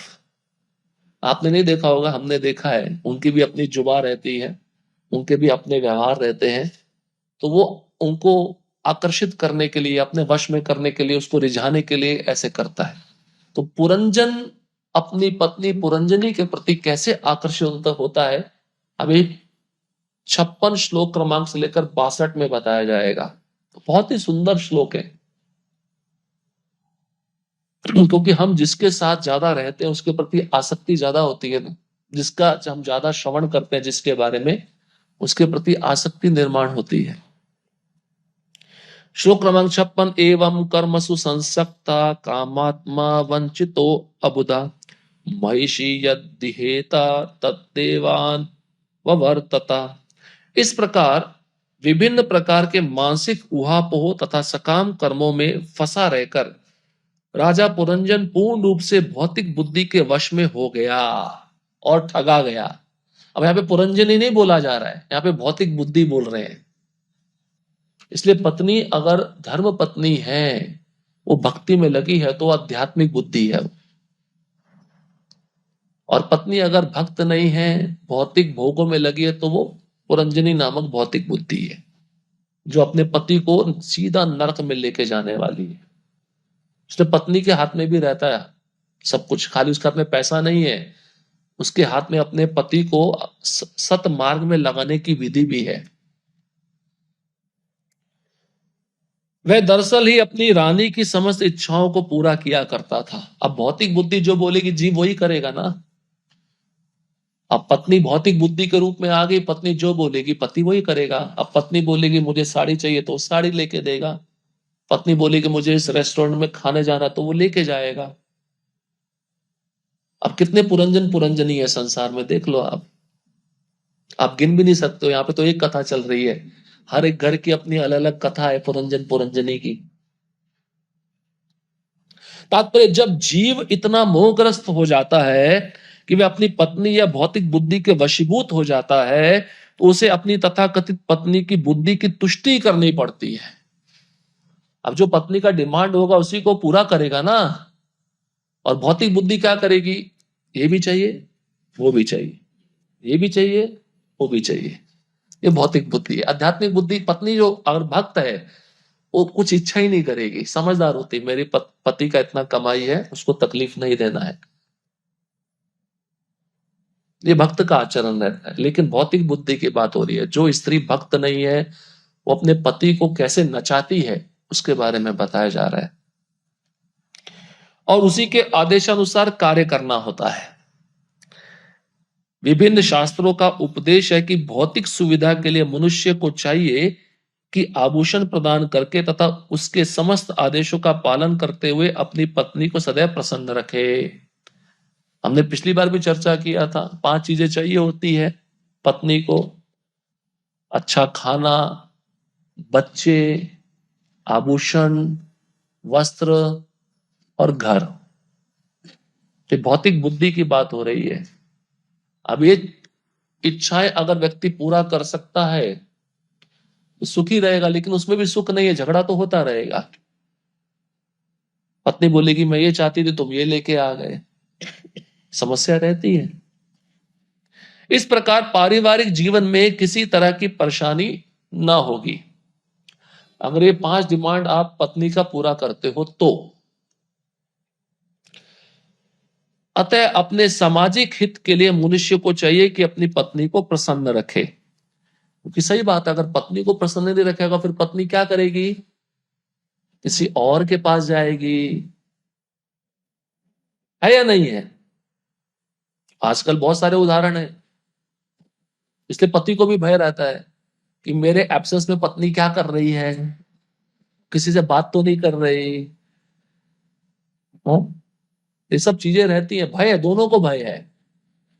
पत्नी को भय रहता है कि मेरा पति ऑफिस में किसी दूसरे से तो बात नहीं कर रहा, और पति को भय रहता है घर में वो किसी और पुरुष के साथ तो नहीं रह रही। क्यों? क्योंकि दोनों एक दूसरे को प्रसन्न नहीं रख पा रहे। क्यों? क्योंकि असीम भौतिक इच्छाएं हैं। इस प्रकार जब वह अपनी पत्नी का दास हो जाता है तो उसे पत्नी के इच्छा अनुसार कार्य करना होता है। तो एक तरह से गोदास ही होता है, यहाँ पे पत्नी का दास बोला गया है, क्योंकि पत्नी जैसा बोलेगी उसको वैसा करना पड़ता है। इस प्रकार वह अधिकाधिक फंसता जाता है। बंगाल में कहावत है कि जो अपनी पत्नी का आज्ञाकारी दास बन जाता है वह अपनी ख्याति खो देता है। प्रभुपाद जी लिख रहे हैं, बंगाली में प्रभुपाद जी को बहुत सारी कहावत याद थी, तो प्रभुपाद जी लिखते हैं बंगाल में ऐसा कहा जाता है जो अपनी पत्नी का दास बन गया उसने अपनी प्रशंसा, अपनी ख्याति खो दी, उसका कुछ समाज में स्थान नहीं रहा फिर। किंतु कठिनाई तो यह है कि जब तक पत्नी का दास ना बना जाए तब तक पारिवारिक जीवन अस्त व्यस्त रहता है। ये भी बात सही है।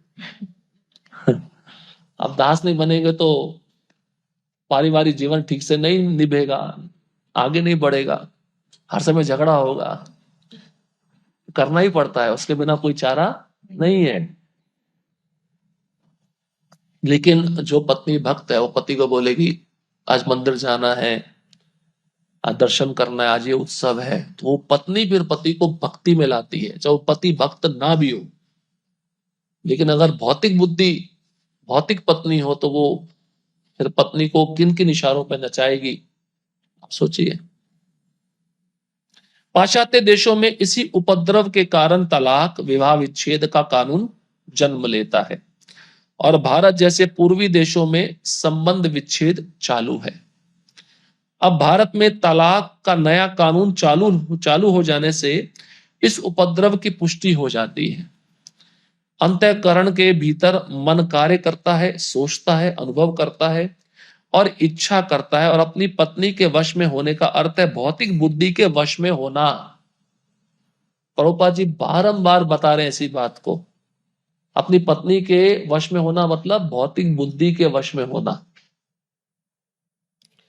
इस प्रकार मनुष्य अपनी पत्नी से संतान उत्पन्न करता है और मानसिक आडंबर के वश में आकर अनेक प्रकार के कार्यों में फंस जाता है। अब अगले जो 5 श्लोक हैं उसमें पुरंजनी जो जो कर रही है, पुरंजन वही कर रहा है, एज इट इज सेम। ऐसे हम किसी का नकल उतारे तो उस व्यक्ति को अच्छा नहीं लगता ना, लेकिन यहाँ पे स्वाभाविक आसक्ति बताई है जो जीव अपनी भौतिक बुद्धि के प्रति निर्माण कर लेता है।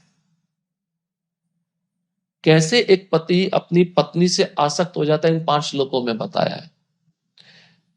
क्वचित पिबन्त्याम पिबति मदिराम मद विह्वला अशनन्त्याम क्वचिदश्नाति चक्षत्याम सह जक्षति क्वचित गायति गायन्त्याम रुदत्याम रुदति क्वचित क्वचित दसत्याम हसति जल्पन्त्याम अनुजल्पति क्वचित धावति धावन्त्याम तिष्ठन्त्यामनुतिष्ठति अनुशेते शयानाम अवास्ते क्वचिदासितिम क्वचित् शृणोति शृण्वत्याम पश्यन्त्यामनुपश्यति क्वचित् झिंग्रति झिंग्रन्त्याम स्पृशन्त्याम स्पृशति क्वचित् क्वचित् शोचतिम जाया मनुशोचति दीनवत् अनुहश्यति हसन्त्याम मुदिताम अनुमोदते।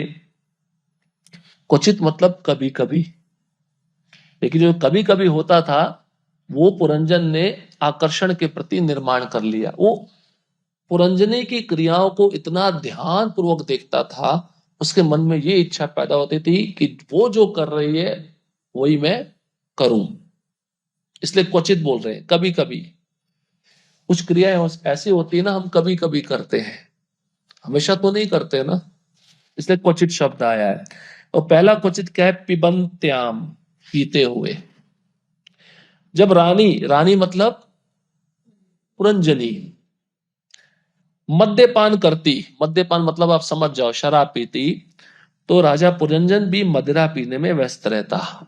तो भौतिक बुद्धि बोल रही है तो शराब पी, तो जीवात्मा शराब खाने जाकर शराब पीता है। इसका अर्थ ये है। दूसरा बोलते हैं खादंती, जब रानी भोजन करती तो वह भी उसके साथ साथ खाता। भौतिक बुद्धि वही है, आपको बोलती है बिना भोग लगा हुआ बाहर का खाओ, तो व्यक्ति चलता है, उस तरफ जाता है, स्वाद का अनुभव करता है पूर्व संस्कार के कारण, फिर उसको खाता है। इसका अर्थ यह है। जब वह चबाती तो वह भी साथ साथ चबाता, तो सूक्ष्म क्रियाएं हैं सब। जब रानी गाती तो राजा भी गाता। अबे भौतिक संगीत की बात हो रही है, सिनेमा के संगीत की बात हो रही है, सिनेमा के गाने की बात हो रही है। पत्नी अगर भक्त है तो महामंत्र गाएगी, तो पति भी गाएगा, उसमें कोई समस्या नहीं है। लेकिन यहाँ पे गाने का अर्थ क्या है? ऐसे शब्द जो भगवान की शब्दावली से संबंधित नहीं है। इसी प्रकार जब रानी रोती तो वह रोता, और जब जब रानी हंसती तो वह भी हंसता। जब रानी अनाप शनाप बोलती तो वह भी उसी तरह बोलता, और जब रानी चलती तो वह उसके पीछे हो लेता। जब रानी शांत भाव से खड़ी होती तो वह भी खड़ा रहता, और जब रानी बिस्तर में लेट जाती तो वह भी लेट जाता। जब रानी बैठती तो वह भी बैठ जाता, और जब रानी कुछ सुनती तो वह भी वही सुनता। जब रानी कोई वस्तु देखती तो वह भी उसी को देखता, और जब रानी कुछ सूंघती तो राजा भी उसी को सूंघने लगता। जब रानी कुछ छूती तो राजा भी उसे छूता था, और जब उसकी प्रिया रानी शोक मग्न होती तो बेचारा राजा भी शोक में उसका साथ देता। इसी तरह रानी को जब सुख मिलता उसका भोग राजा भी करता, और जब रानी संतुष्ट हो जाती तो राजा भी तुष्टि का अनुभव करता। कितनी सारी क्रियाएं हैं। इसका अर्थ है भौतिक बुद्धि जो हमसे कराती है, जीव वही करता है। इसलिए भौतिक बुद्धि ना होते हुए उस बुद्धि को हमें भगवान कृष्ण की सेवा में लगाना चाहिए, तब वो भौतिक बुद्धि नहीं कहलाएगी, और जीव उस भौतिक बुद्धि के प्रति आसक्त भी नहीं होगा। तात्पर्य, मन ही वह स्थान है जहां आत्मा स्थित है, और मन बुद्धि के द्वारा संचालित होता है। जीवात्मा हृदय के भीतर स्थित होने से बुद्धि का अनुसरण करता है। बुद्धि को यहां पर रानी के रूप में चित्रित किया गया है, और मन के वश में होकर आत्मा भौतिक बुद्धि का उसी तरह अनुसरण करता है जिस प्रकार राजा अपनी पत्नी का कर रहा था। निष्कर्ष यह निकला कि बुद्धि ही जीव के बंधन का कारण है। गीता में तो भगवान बताए मन ही जीव के बंधन का कारण है, यहाँ पे बुद्धि बोल रहे हैं। लेकिन मन अगर बुद्धि से कनेक्टेड है तो बुद्धि भी तो जीव से कनेक्टेड ही हुई ना। हम बोलते हैं ना equation A equal to B, B equal to C, और फिर ए इक्वल टू सी। वही फॉर्मूला यहां पे आ गया, कनेक्शन तो है ना। तो यहाँ पे बुद्धि उस जीव को बांध रही है संसार से। मुझे पता है ये टॉपिक आपको अच्छा नहीं लग रहा है, थोड़ा बोरिंग है, इसमें कोई कहानी भी नहीं है, लेकिन सिद्धांत बहुत जरूरी है समझने वाला। निष्कर्ष यह निकला कि बुद्धि ही जीव के बंधन का कारण है। तो आप वही उदाहरण याद करिए, रथ ये शरीर है, इंद्रियां घोड़े हैं, लगाम मन है, जो रथ चलाने वाला सारथी है वो बुद्धि है, और उस रथ पे बैठा जो पैसेंजर यात्री है वो आत्मा है। अब यहां पे देखिए, अगर वही सारथी जो बुद्धि के रूप में सक्षम नहीं है घोड़ों को चलाने के लिए, उस रथ को चलाने के लिए, तो लगाम कैसे पकड़ेगा? ढीला पकड़ेगा, और वो घोड़े उससे कंट्रोल नहीं होंगे, इंद्रियां उससे नियंत्रित नहीं होंगी। इसलिए बारंबार कहते हैं बुद्धि को स्वस्थ अवस्था में रहना चाहिए। बुद्धि को स्वस्थ अवस्था में रहने का मतलब क्या है? भगवान की सेवा, और साथ ही साथ शास्त्र का अध्ययन। बुद्धि इससे तीक्ष्ण बनती है, और बुद्धि तभी मन को वश में कर पाएगी जब हम शास्त्र का अध्ययन करेंगे, प्रभुपाद की पुस्तकों को पढ़ेंगे। ये नहीं पढ़ेंगे तो मन आप पे हावी रहेगा और मन बुद्धि को परास्त कर देगा, और ये मन जहां चाहेगा इंद्रियों को वहीं लेके जाएगा। इससे बुद्धि का खेल है सब। बुद्धि ही बंधन का कारण बना देती है जीव को इस संसार में। भौतिक बुद्धि क्या कर रही है संसार में? जो भौतिक बद्ध जीव भोग कर रहा है, किसके कहने पे कर रहा है? आप बोलोगे मन के कहने पे, लेकिन मन के ऊपर बुद्धि है, वो भौतिक बुद्धि। वो भौतिक बुद्धि मन को आदेश देती है, मन इंद्रियों को आदेश देता है, तब वो बंधन में आ जाता है। ये स्टेप है। बात यह है कि इस जाल से निकलने के लिए मनुष्य को आध्यात्मिक बुद्धि का सहारा लेना पड़ता है। आध्यात्मिक बुद्धि, जो बुद्धि कृष्ण की सेवा में लगी है, जो ऐसे व्यक्ति का संग लो जो कृष्ण की सेवा में सब कुछ अर्पण कर चुका है, उसके संग में भी जाकर आप सीखोगे, तब भी आपकी बुद्धि आध्यात्मिक बन जाएगी। अन्यथा ये आपको खड्डे में गिराने वाली है, अगला शरीर भी ये प्रदान करने वाली है। महाराज अम्बरीश के जीवन में हम यह देखते हैं कि उन्होंने अपना मन पहले श्री कृष्ण के चरण कमलों में लगाया, जिससे उनकी बुद्धि विमल हो गई। तो अब महाराज अम्बरीश का उदाहरण दे रहे हैं प्रभुपाद जी। सा वै मना कृष्ण पदार विंदयो। सबसे पहले महाराज अम्बरीश ने अपना मन कृष्ण के चरण कमलों में लगाया। तो मन जैसे लगा, बुद्धि के अंदर जो मल था, जो अनर्थ था, जो दुष्ट भावनाएं थी, वो नष्ट हो गई। महाराज अम्बरीश ने अपनी अन्य इंद्रियों को भी भगवान की सेवा में लगाए रखा। वे अपने नेत्रों का प्रयोग मंदिर में फूलों से सुंदर रीति से सजे विग्रह को देखने में करते थे, अपनी घ्राण शक्ति को फूलों की सुगंध सूंघने में और अपने पांवों को मंदिर तक जाने में प्रयुक्त करते थे। उनके हाथ मंदिरों की सफाई करने में लगे रहते और उनके कान श्री कृष्ण का गुणानुवाद सुनते थे। उनकी जीभ दो कार्य करती, एक तो श्री कृष्ण का गुणगान और दूसरे श्री विग्रह पर चढ़ा प्रसाद चखने में। भौतिकता ग्रस्त व्यक्ति जो पूरी तरह बुद्धि के वश में है, ये सारे कार्य नहीं कर सकते। इस प्रकार वे जाने या अनजाने भौतिक बुद्धि के आदेशों के वश में हो जाते हैं। इस तथ्य को अगले श्लोक में सार रूप में दिया गया है। तो ये फॉर्मूला है भक्ति में जीवन का। अपनी सारी इंद्रियों को कृष्ण की सेवा में लगाना, फिर कोई प्रश्न ही नहीं उठेगा आपके जीवन में, और मन में गलत विचार भी नहीं आएंगे, भौतिक विचार भी नहीं आएंगे। ये फॉर्मूला है नवदा भक्ति का, सारी इंद्रियों को कृष्ण की सेवा में लगाना। आपके सारी समस्याओं का हल यही है, और इसी को जीवन भर करते रहना है, करते रहना है। नहीं तो अगर ये नहीं किया तो ये इंद्रियां कहीं ना कहीं तो आसक्त तो होंगी ना। अगर आप कृष्ण में इन इंद्रियों को नहीं लगाओगे तो इस संसार में इंद्रियां लगेंगी। आपके पास तीसरा कोई ऑप्शन तो है नहीं। एक तरफ कृष्ण है, एक तरफ माया है। कृष्ण प्रकाशमान है, सूर्य के समान है, अंधकार माया अंधकार के समान है।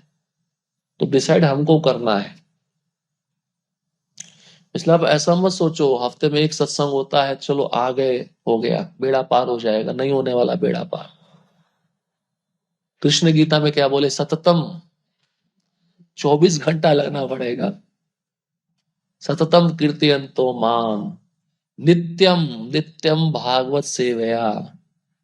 ये जब करोगे तब भगवान थोड़ा सोचेंगे बेड़ा पार करने के लिए। आपका अधिकतर जीवन इस संसार में कितना घंटा माया में बीतता है? हाँ, बाहर के जगत में जो भक्त काम कर रहे हैं, फैक्ट्री में, ऑफिस में, उनका जीवन में ज्यादातर समय दिन का माया में ही बीत रहा है ना। कृष्ण के लिए कितना समय दे रहे हैं? हम कृष्ण को ऐसा बोल सकते हैं? हफ्ते में 2 हफ्ते में एक काउंसलिंग क्लास होता था 2 घंटे का, उसमें हम बस बहुत हो गया। षड गोस्वामी ने 22.5 घंटा भजन क्यों किया? 22.5 घंटा 24 में से। और वहां पे बताया गया उनको भजन में इतना आनंद आता था, वो 1.5 घंटा भी नहीं सोते थे, 1.5 घंटा सोने में लगाते थे। जब उनको भजन में, सेवा में इतना आनंद आता था, 1.5 घंटा भी वो सोते नहीं थे, 24 घंटा भजन चलता था। ये हो सकता है, वो आध्यात्मिक शरीर में हो सकता है, भौतिक शरीर में नहीं हो सकता। भक्ति में भक्त की ऐसी अवस्था आती है कि वह भौतिक स्तर को पार कर जाता है, आत्मा के स्तर पे आ जाता है। लेकिन उसको पहले शुरुआत तो करनी पड़ेगी ना। कम से कम ये जो 4 नेम 16 माला अच्छे से जप करना पड़ेगा और कुछ घंटे नियमित रूप से मंदिर में आके सेवा करनी होगी। वहां से शुरुआत होती है, वहां से गंभीरता बढ़ती है। ऐसा करते करते व्यक्ति जब और गंभीर होता है, फिर वो इस संसार की छोटी छोटी आसक्तियों को त्यागता है, छोड़ता है। और जब छोड़ता है तो उसकी गंभीरता और बढ़ती है, फिर वो अपने भजन को बढ़ाता है। पहले भजन चल रहा था 16 माला, फिर वो 32 करेगा, 48 करेगा, 64 करेगा। अपने मन को पूरी तरह से कृष्ण की सेवा में लगाएगा, तब वो आत्मा का स्तर धीरे धीरे बढ़ता है, तब वो अपनी देहात्म बुद्धि से बाहर आता है। इसलिए हमने ये प्रसंग भी पढ़ा था, प्रभुपाद जी तो बहुत दयालु हैं। प्रभुपाद जी ने देखा ये तो विदेशी हैं, 64 माला तक का तो नियम ये समझ भी नहीं पाएंगे, सोच भी नहीं पाएंगे। प्रभुपाद ने फिर 64 से घटाकर 32 माला किया। अब उनको पूछा गया इतना काफी है? बोले ये भी काफी नहीं है। तो प्रभुपाद ने 32 का भी आधा किया, 16। बोले प्रभुपाद बोले इससे कम नहीं। और महाप्रभु तो कहते हैं जो 1 लाख नाम नहीं लेता है उसके घर का मैं पानी भी नहीं पीता हूं। आप सोचो ये स्टैंडर्ड है गौड़ीय वैष्णव परंपरा में, 1 लाख नाम, 64 माला। कभी कभार एकादशी आती है, उस दिन 64 माला करनी चाहिए, अनुभव होगा। हम बोलते हैं ना भक्तों को निर्जला है, चलो आज 64 करो। तो साल में एक बार निर्जला आती है, आपने 64 कर लिया, बहुत हंसते हो आप, बड़ा तीर मार लिया। हमारे षड गोस्वामी तो रोज 64 माला करते थे, रोज। कभी कभी वो अनुभव भी लेना चाहिए, आपको पता चलेगा। जब आप सतत नाम लेते रहोगे आपकी जीवा सूख जाएगी, आपको पानी पीने की इच्छा होगी, तो वो आपको हरिनाम पानी पीने से रोकेगा, क्योंकि उस समय नहीं करना है कुछ भी कार्य। तो जब ये प्रेरणा आती है तब मन सेटिस्फाइड होता है, तब बुद्धि संतुष्ट होती है। और भजन करते समय उसका बखान मत करो, अपने तक सीमित रखो। ये हमें सोचना है। इसलिए भौतिक बुद्धि बहुत खतरनाक है। अब अगला जो श्लोक है वो सार है आसक्तियों का। जो भौतिक बुद्धि हमको गिरा देती है उसका परिणाम क्या होता है, ये इस अध्याय का अंतिम श्लोक है। इसको पढ़ के समाप्त करेंगे, फिर आपको परीक्षा का दिन बताएंगे। श्लोक क्रमांक 62। विप्रलब्धो महिष्येवं सर्व प्रकृति वंचिता नेच्छन्न नु करोति यज्ञ क्लैप्यात् क्रीडा मृगो यथा।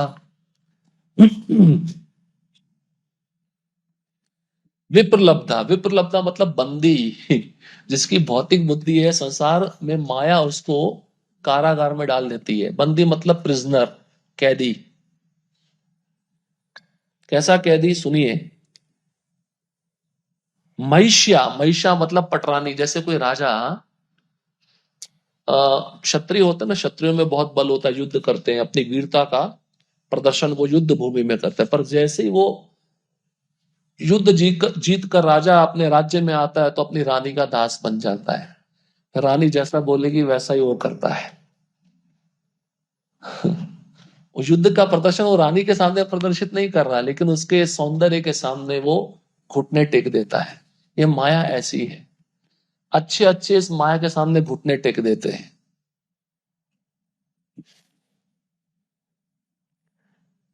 इस प्रकार राजा पुरंजन अपनी सुंदर पत्नी के द्वारा बंदी बना हुआ था और ठगा जा रहा था। वास्तव में वह संसार में अपने संपूर्ण अस्तित्व में ठगा जा रहा था। व्यक्ति सोचता है ना मैं दूसरों को ठग रहा हूं, लेकिन वो स्वयं माया के द्वारा ठगा जा रहा है। कितनी विडंबना है। क्यों? क्योंकि मरने के बाद प्रकृति उसको शरीर देगी। प्रकृति क्या है? वो माया ही है। उसको भगवान कृष्ण ने यही कार्य दिया है, जो जैसा कर्म कर रहा है वैसा शरीर उसको प्रदान करना है। और उसकी फैक्ट्री में काम कभी बंद नहीं होता है, क्योंकि हर क्षण में जीव मर रहा है और हर क्षण में जन्म भी ले रहा है। उसका नॉन स्टॉप कार्य है। संडे भी उसका हाउसफुल रहता है, छुट्टी नहीं होता है उसका। बेचारा वह मूर्ख राजा अपनी इच्छा के विरुद्ध अपनी पत्नी के वश में उसी प्रकार रहता जिस प्रकार कोई पालतू जानवर अपने स्वामी की इच्छा अनुसार नाचता रहता है। आपको सुन के अच्छा नहीं लगेगा, लेकिन ये सच्चाई है। पालतू जानवर समझते हैं, यहाँ पे नहीं बताया, लेकिन भागवतम के कई श्लोकों में बताया, उसको कुत्ता बोलते हैं। जो अपनी पत्नी के वशीभूत होकर उसकी इच्छाओं को पूरा करता रहता है, वो पालतू कुत्ते की तरह उस पत्नी के इशारों पे नाचता रहता है। इसका सारांश ये है, पत्नी मतलब भौतिक बुद्धि, उसको याद रखिए। जैसा वो नचाएगी वैसे वो नाचेगा। हम तो सुनते हैं ना कृष्ण सबको नचा रहे हैं, लेकिन कृष्ण ने माया को बिठाया नचाने के लिए। हम छोटे थे, कठपुतली का खेल आता था, अभी तो बंद हो गया। रात के समय कठपुतली का डोरी बंधा रहता था ऊपर वाला, हम माता पिता वही, ये इनको कौन हिला रहा है? फिर माता पिता बताते डोरी से बंधे हैं, ऊपर एक व्यक्ति इनको हिला रहा है। ये प्रकृति के तीन गुण है जो हमको हिला रहे हैं, और प्रकृति के तीन गुण ही माया ही है। एक अध्यात्म भौतिक उदाहरण के द्वारा आपको समझाया गया, आपको समझ में जल्दी आ जाए। अब वो पुरंजन कुत्ता बन गया, पुरंजनी के इशारों पे नाचने वाला पालतू कुत्ता। तात्पर्य श्लोक में विप्रलब्ध शब्द अत्यंत महत्वपूर्ण है। वि अर्थात विशेष रूप से और प्रलब्ध अर्थात प्राप्त। राजा ने अपनी इच्छा पूर्ति के लिए रानी को प्राप्त किया और इस प्रकार वह सारे भौतिक संसार द्वारा ठगा गया। यद्यपि वह ऐसा करना नहीं चाहता था, किंतु बुद्धि के वश में रहकर वह पालतू जानवर का सा आचरण कर रहा था। जिस प्रकार पालतू बंदर अपने स्वामी की इच्छा अनुसार नाचता है, उसी प्रकार राजा पुरंजन अपनी रानी के इशारों पर नाच रहा था। श्रीमद् भागवत में कहा गया है 5.5.2 महत सेवा द्वारम आहुर विमुक्ते। तो दो मार्ग हैं, एक साधुओं की संगति का मार्ग है और दूसरा मार्ग है योषिताम संगी संगम। जो भौतिक रूप से स्त्री होती है, उसका संग लेने वाला जो व्यक्ति होता है, वो भी नरक के द्वार में जाता है, और साधु का संग करने वाला मोक्ष के द्वार में जाता है। इसलिए अपनी धर्म पत्नी के अतिरिक्त किसी अन्य स्त्री की तरह बुरा नजर भी नहीं डालना चाहिए। आजकल तो लोग भक्त का दिखावा करते हैं, ढोंग करते हैं, कंठी माला डालकर दूसरे के साथ संग करना चाहते हैं, उनको देखते हैं। देखना भी पाप है। प्रभुपाद जी बोलते हैं, देखना कब पाप है? जब आप उसको भौतिक भोग की दृष्टि से देख रहे हो।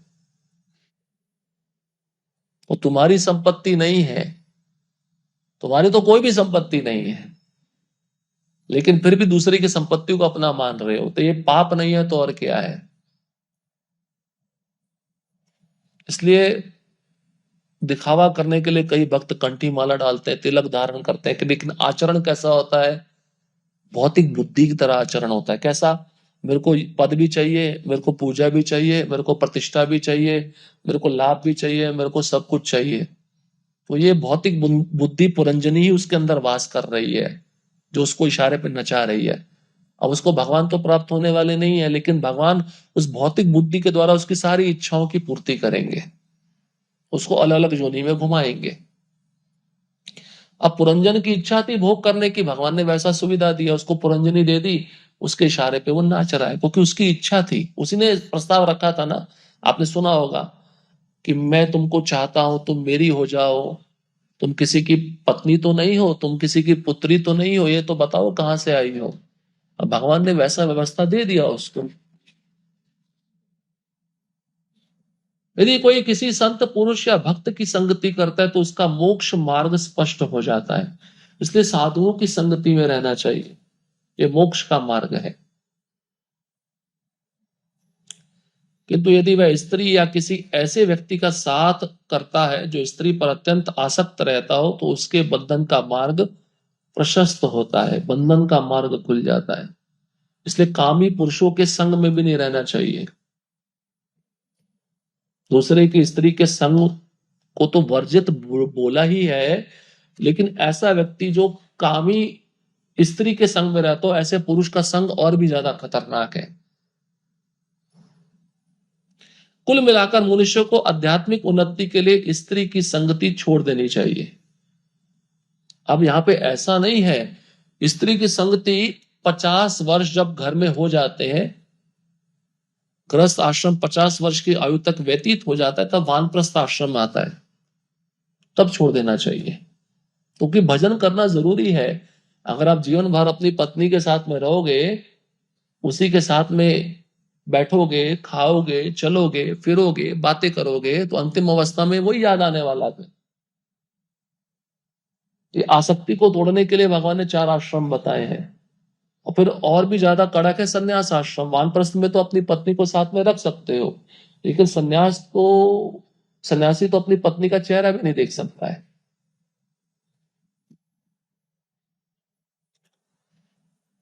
संन्यास आश्रम का यही तात्पर्य है। संन्यास लेने के पूर्व मनुष्य को अवैध स्त्री प्रसंग से बचने का अभ्यास करना होता है।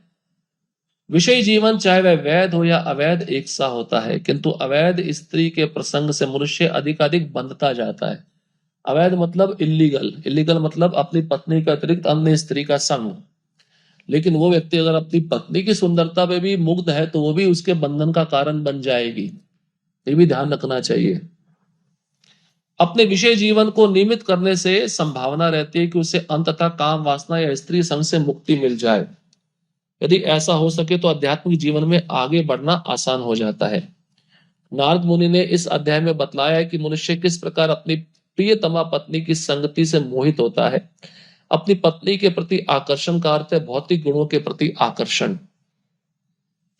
जो तमोगुण के भौतिक गुण से आकृष्ट होता है वह जीवन की अधोगति में रहता है, और जो सतोगुण से आकृष्ट होता है वह उत्तम स्थिति में रहता है। कभी कभी यह देखा जाता है कि जब मनुष्य सतोगुण पद पर आसीन होता है, तो वह ज्ञान के अनुशीलन के प्रति आकृष्ट होता है। वास्तव में स्थिति श्रेष्ठ है, क्योंकि ज्ञान के कारण भक्ति अपनाने में वरीयता आती है। जब तक मनुष्य ज्ञान के पद अर्थात ब्रह्मभूत अवस्था को प्राप्त नहीं होता, वह भक्ति में आगे प्रगति नहीं कर सकता। ब्रह्मभूत प्रसन्न आत्मा ना शोचती न कांक्षती। भक्ति कहां से शुरू होती है? जब व्यक्ति 2 चीजें करता है, ना शोचती ना कांक्षती। ना शोचती मतलब उसको किसी भी गई हुई वस्तु का शोक नहीं होता। ना कांक्षती मतलब उसकी कोई इच्छा नहीं होती। 2 चीजें, वहां से भक्ति शुरू होती है। हम जब करते हैं, ये 2 गुण आए हैं, इसका मापदंड हमें देख लेना चाहिए। जो इस प्रकार आध्यात्मिक रूप में स्थित होता है, उसे तुरंत ही परब्रह्म का साक्षात्कार होता है और वह पूर्ण रूप से प्रसन्न हो जाता है। उसे किसी वस्तु के लिए ना तो इच्छा होती है ना शोक होता है। वह प्रत्येक जीव पर संभाव रखता है। इस अवस्था में वह मेरी शुद्ध भक्ति प्राप्त कर लेता है। फिर वासुदेवे भगवती भक्ति योग प्रयोजिता जनति याशु वैरागम ज्ञानम च यद अहेतुकम। भक्ति करने पर ज्ञान और वैराग्य स्वयं प्राप्त हो जाता है। भक्ति स्वतः ही हमारे सांसारिक ज्ञान को प्रकट कर देती है। सही है ना? आप भक्ति में आए तो आपको तो कुछ तो अनुभव हुआ ना संसार का। आपने कुछ प्रभुपाद की पुस्तकें भी नहीं पढ़ी होंगी, लेकिन कुछ कुछ तो पता चला ना संसार के बारे में। संसार कैसा है, संसार में हम आते तो हमारे साथ लोग कैसा व्यवहार करते हैं। वह तथाकथित समाज, परिवार तथा प्रेम के साथ साथ अन्य सारी वस्तुओं से विरक्त हो जाता है, और लोग उसको हरे कृष्णा वाले पागल बोलते हैं, है ना? जब तक मनुष्य इनसे लगाव रखता है, तब तक ना तो ज्ञान का प्रश्न उठता है ना ही भक्ति का। भक्ति नहीं है जब तक आपका आसक्ति संसार में बना हुआ है। मित्र के प्रति, समाज के प्रति, परिवार के प्रति भक्ति का कोई प्रश्न ही नहीं है। वो वैराग्य आएगा उनसे, तब भक्ति का मतलब आप सही में भक्ति के मार्ग पे आप चलने लगे हो। किंतु सीधे भक्ति करने पर मनुष्य ज्ञान तथा विरक्ति दोनों से पूरित हो उठता है। इस प्रकार जीवन सार्थक बन जाता है। तो भक्ति, नवदा भक्ति जो करता है, श्रवण कीर्तन, उसमें ज्ञान भी हो जाता है, वैराग्य भी हो जाता है। तो इस प्रकार से अध्याय समाप्त हुआ।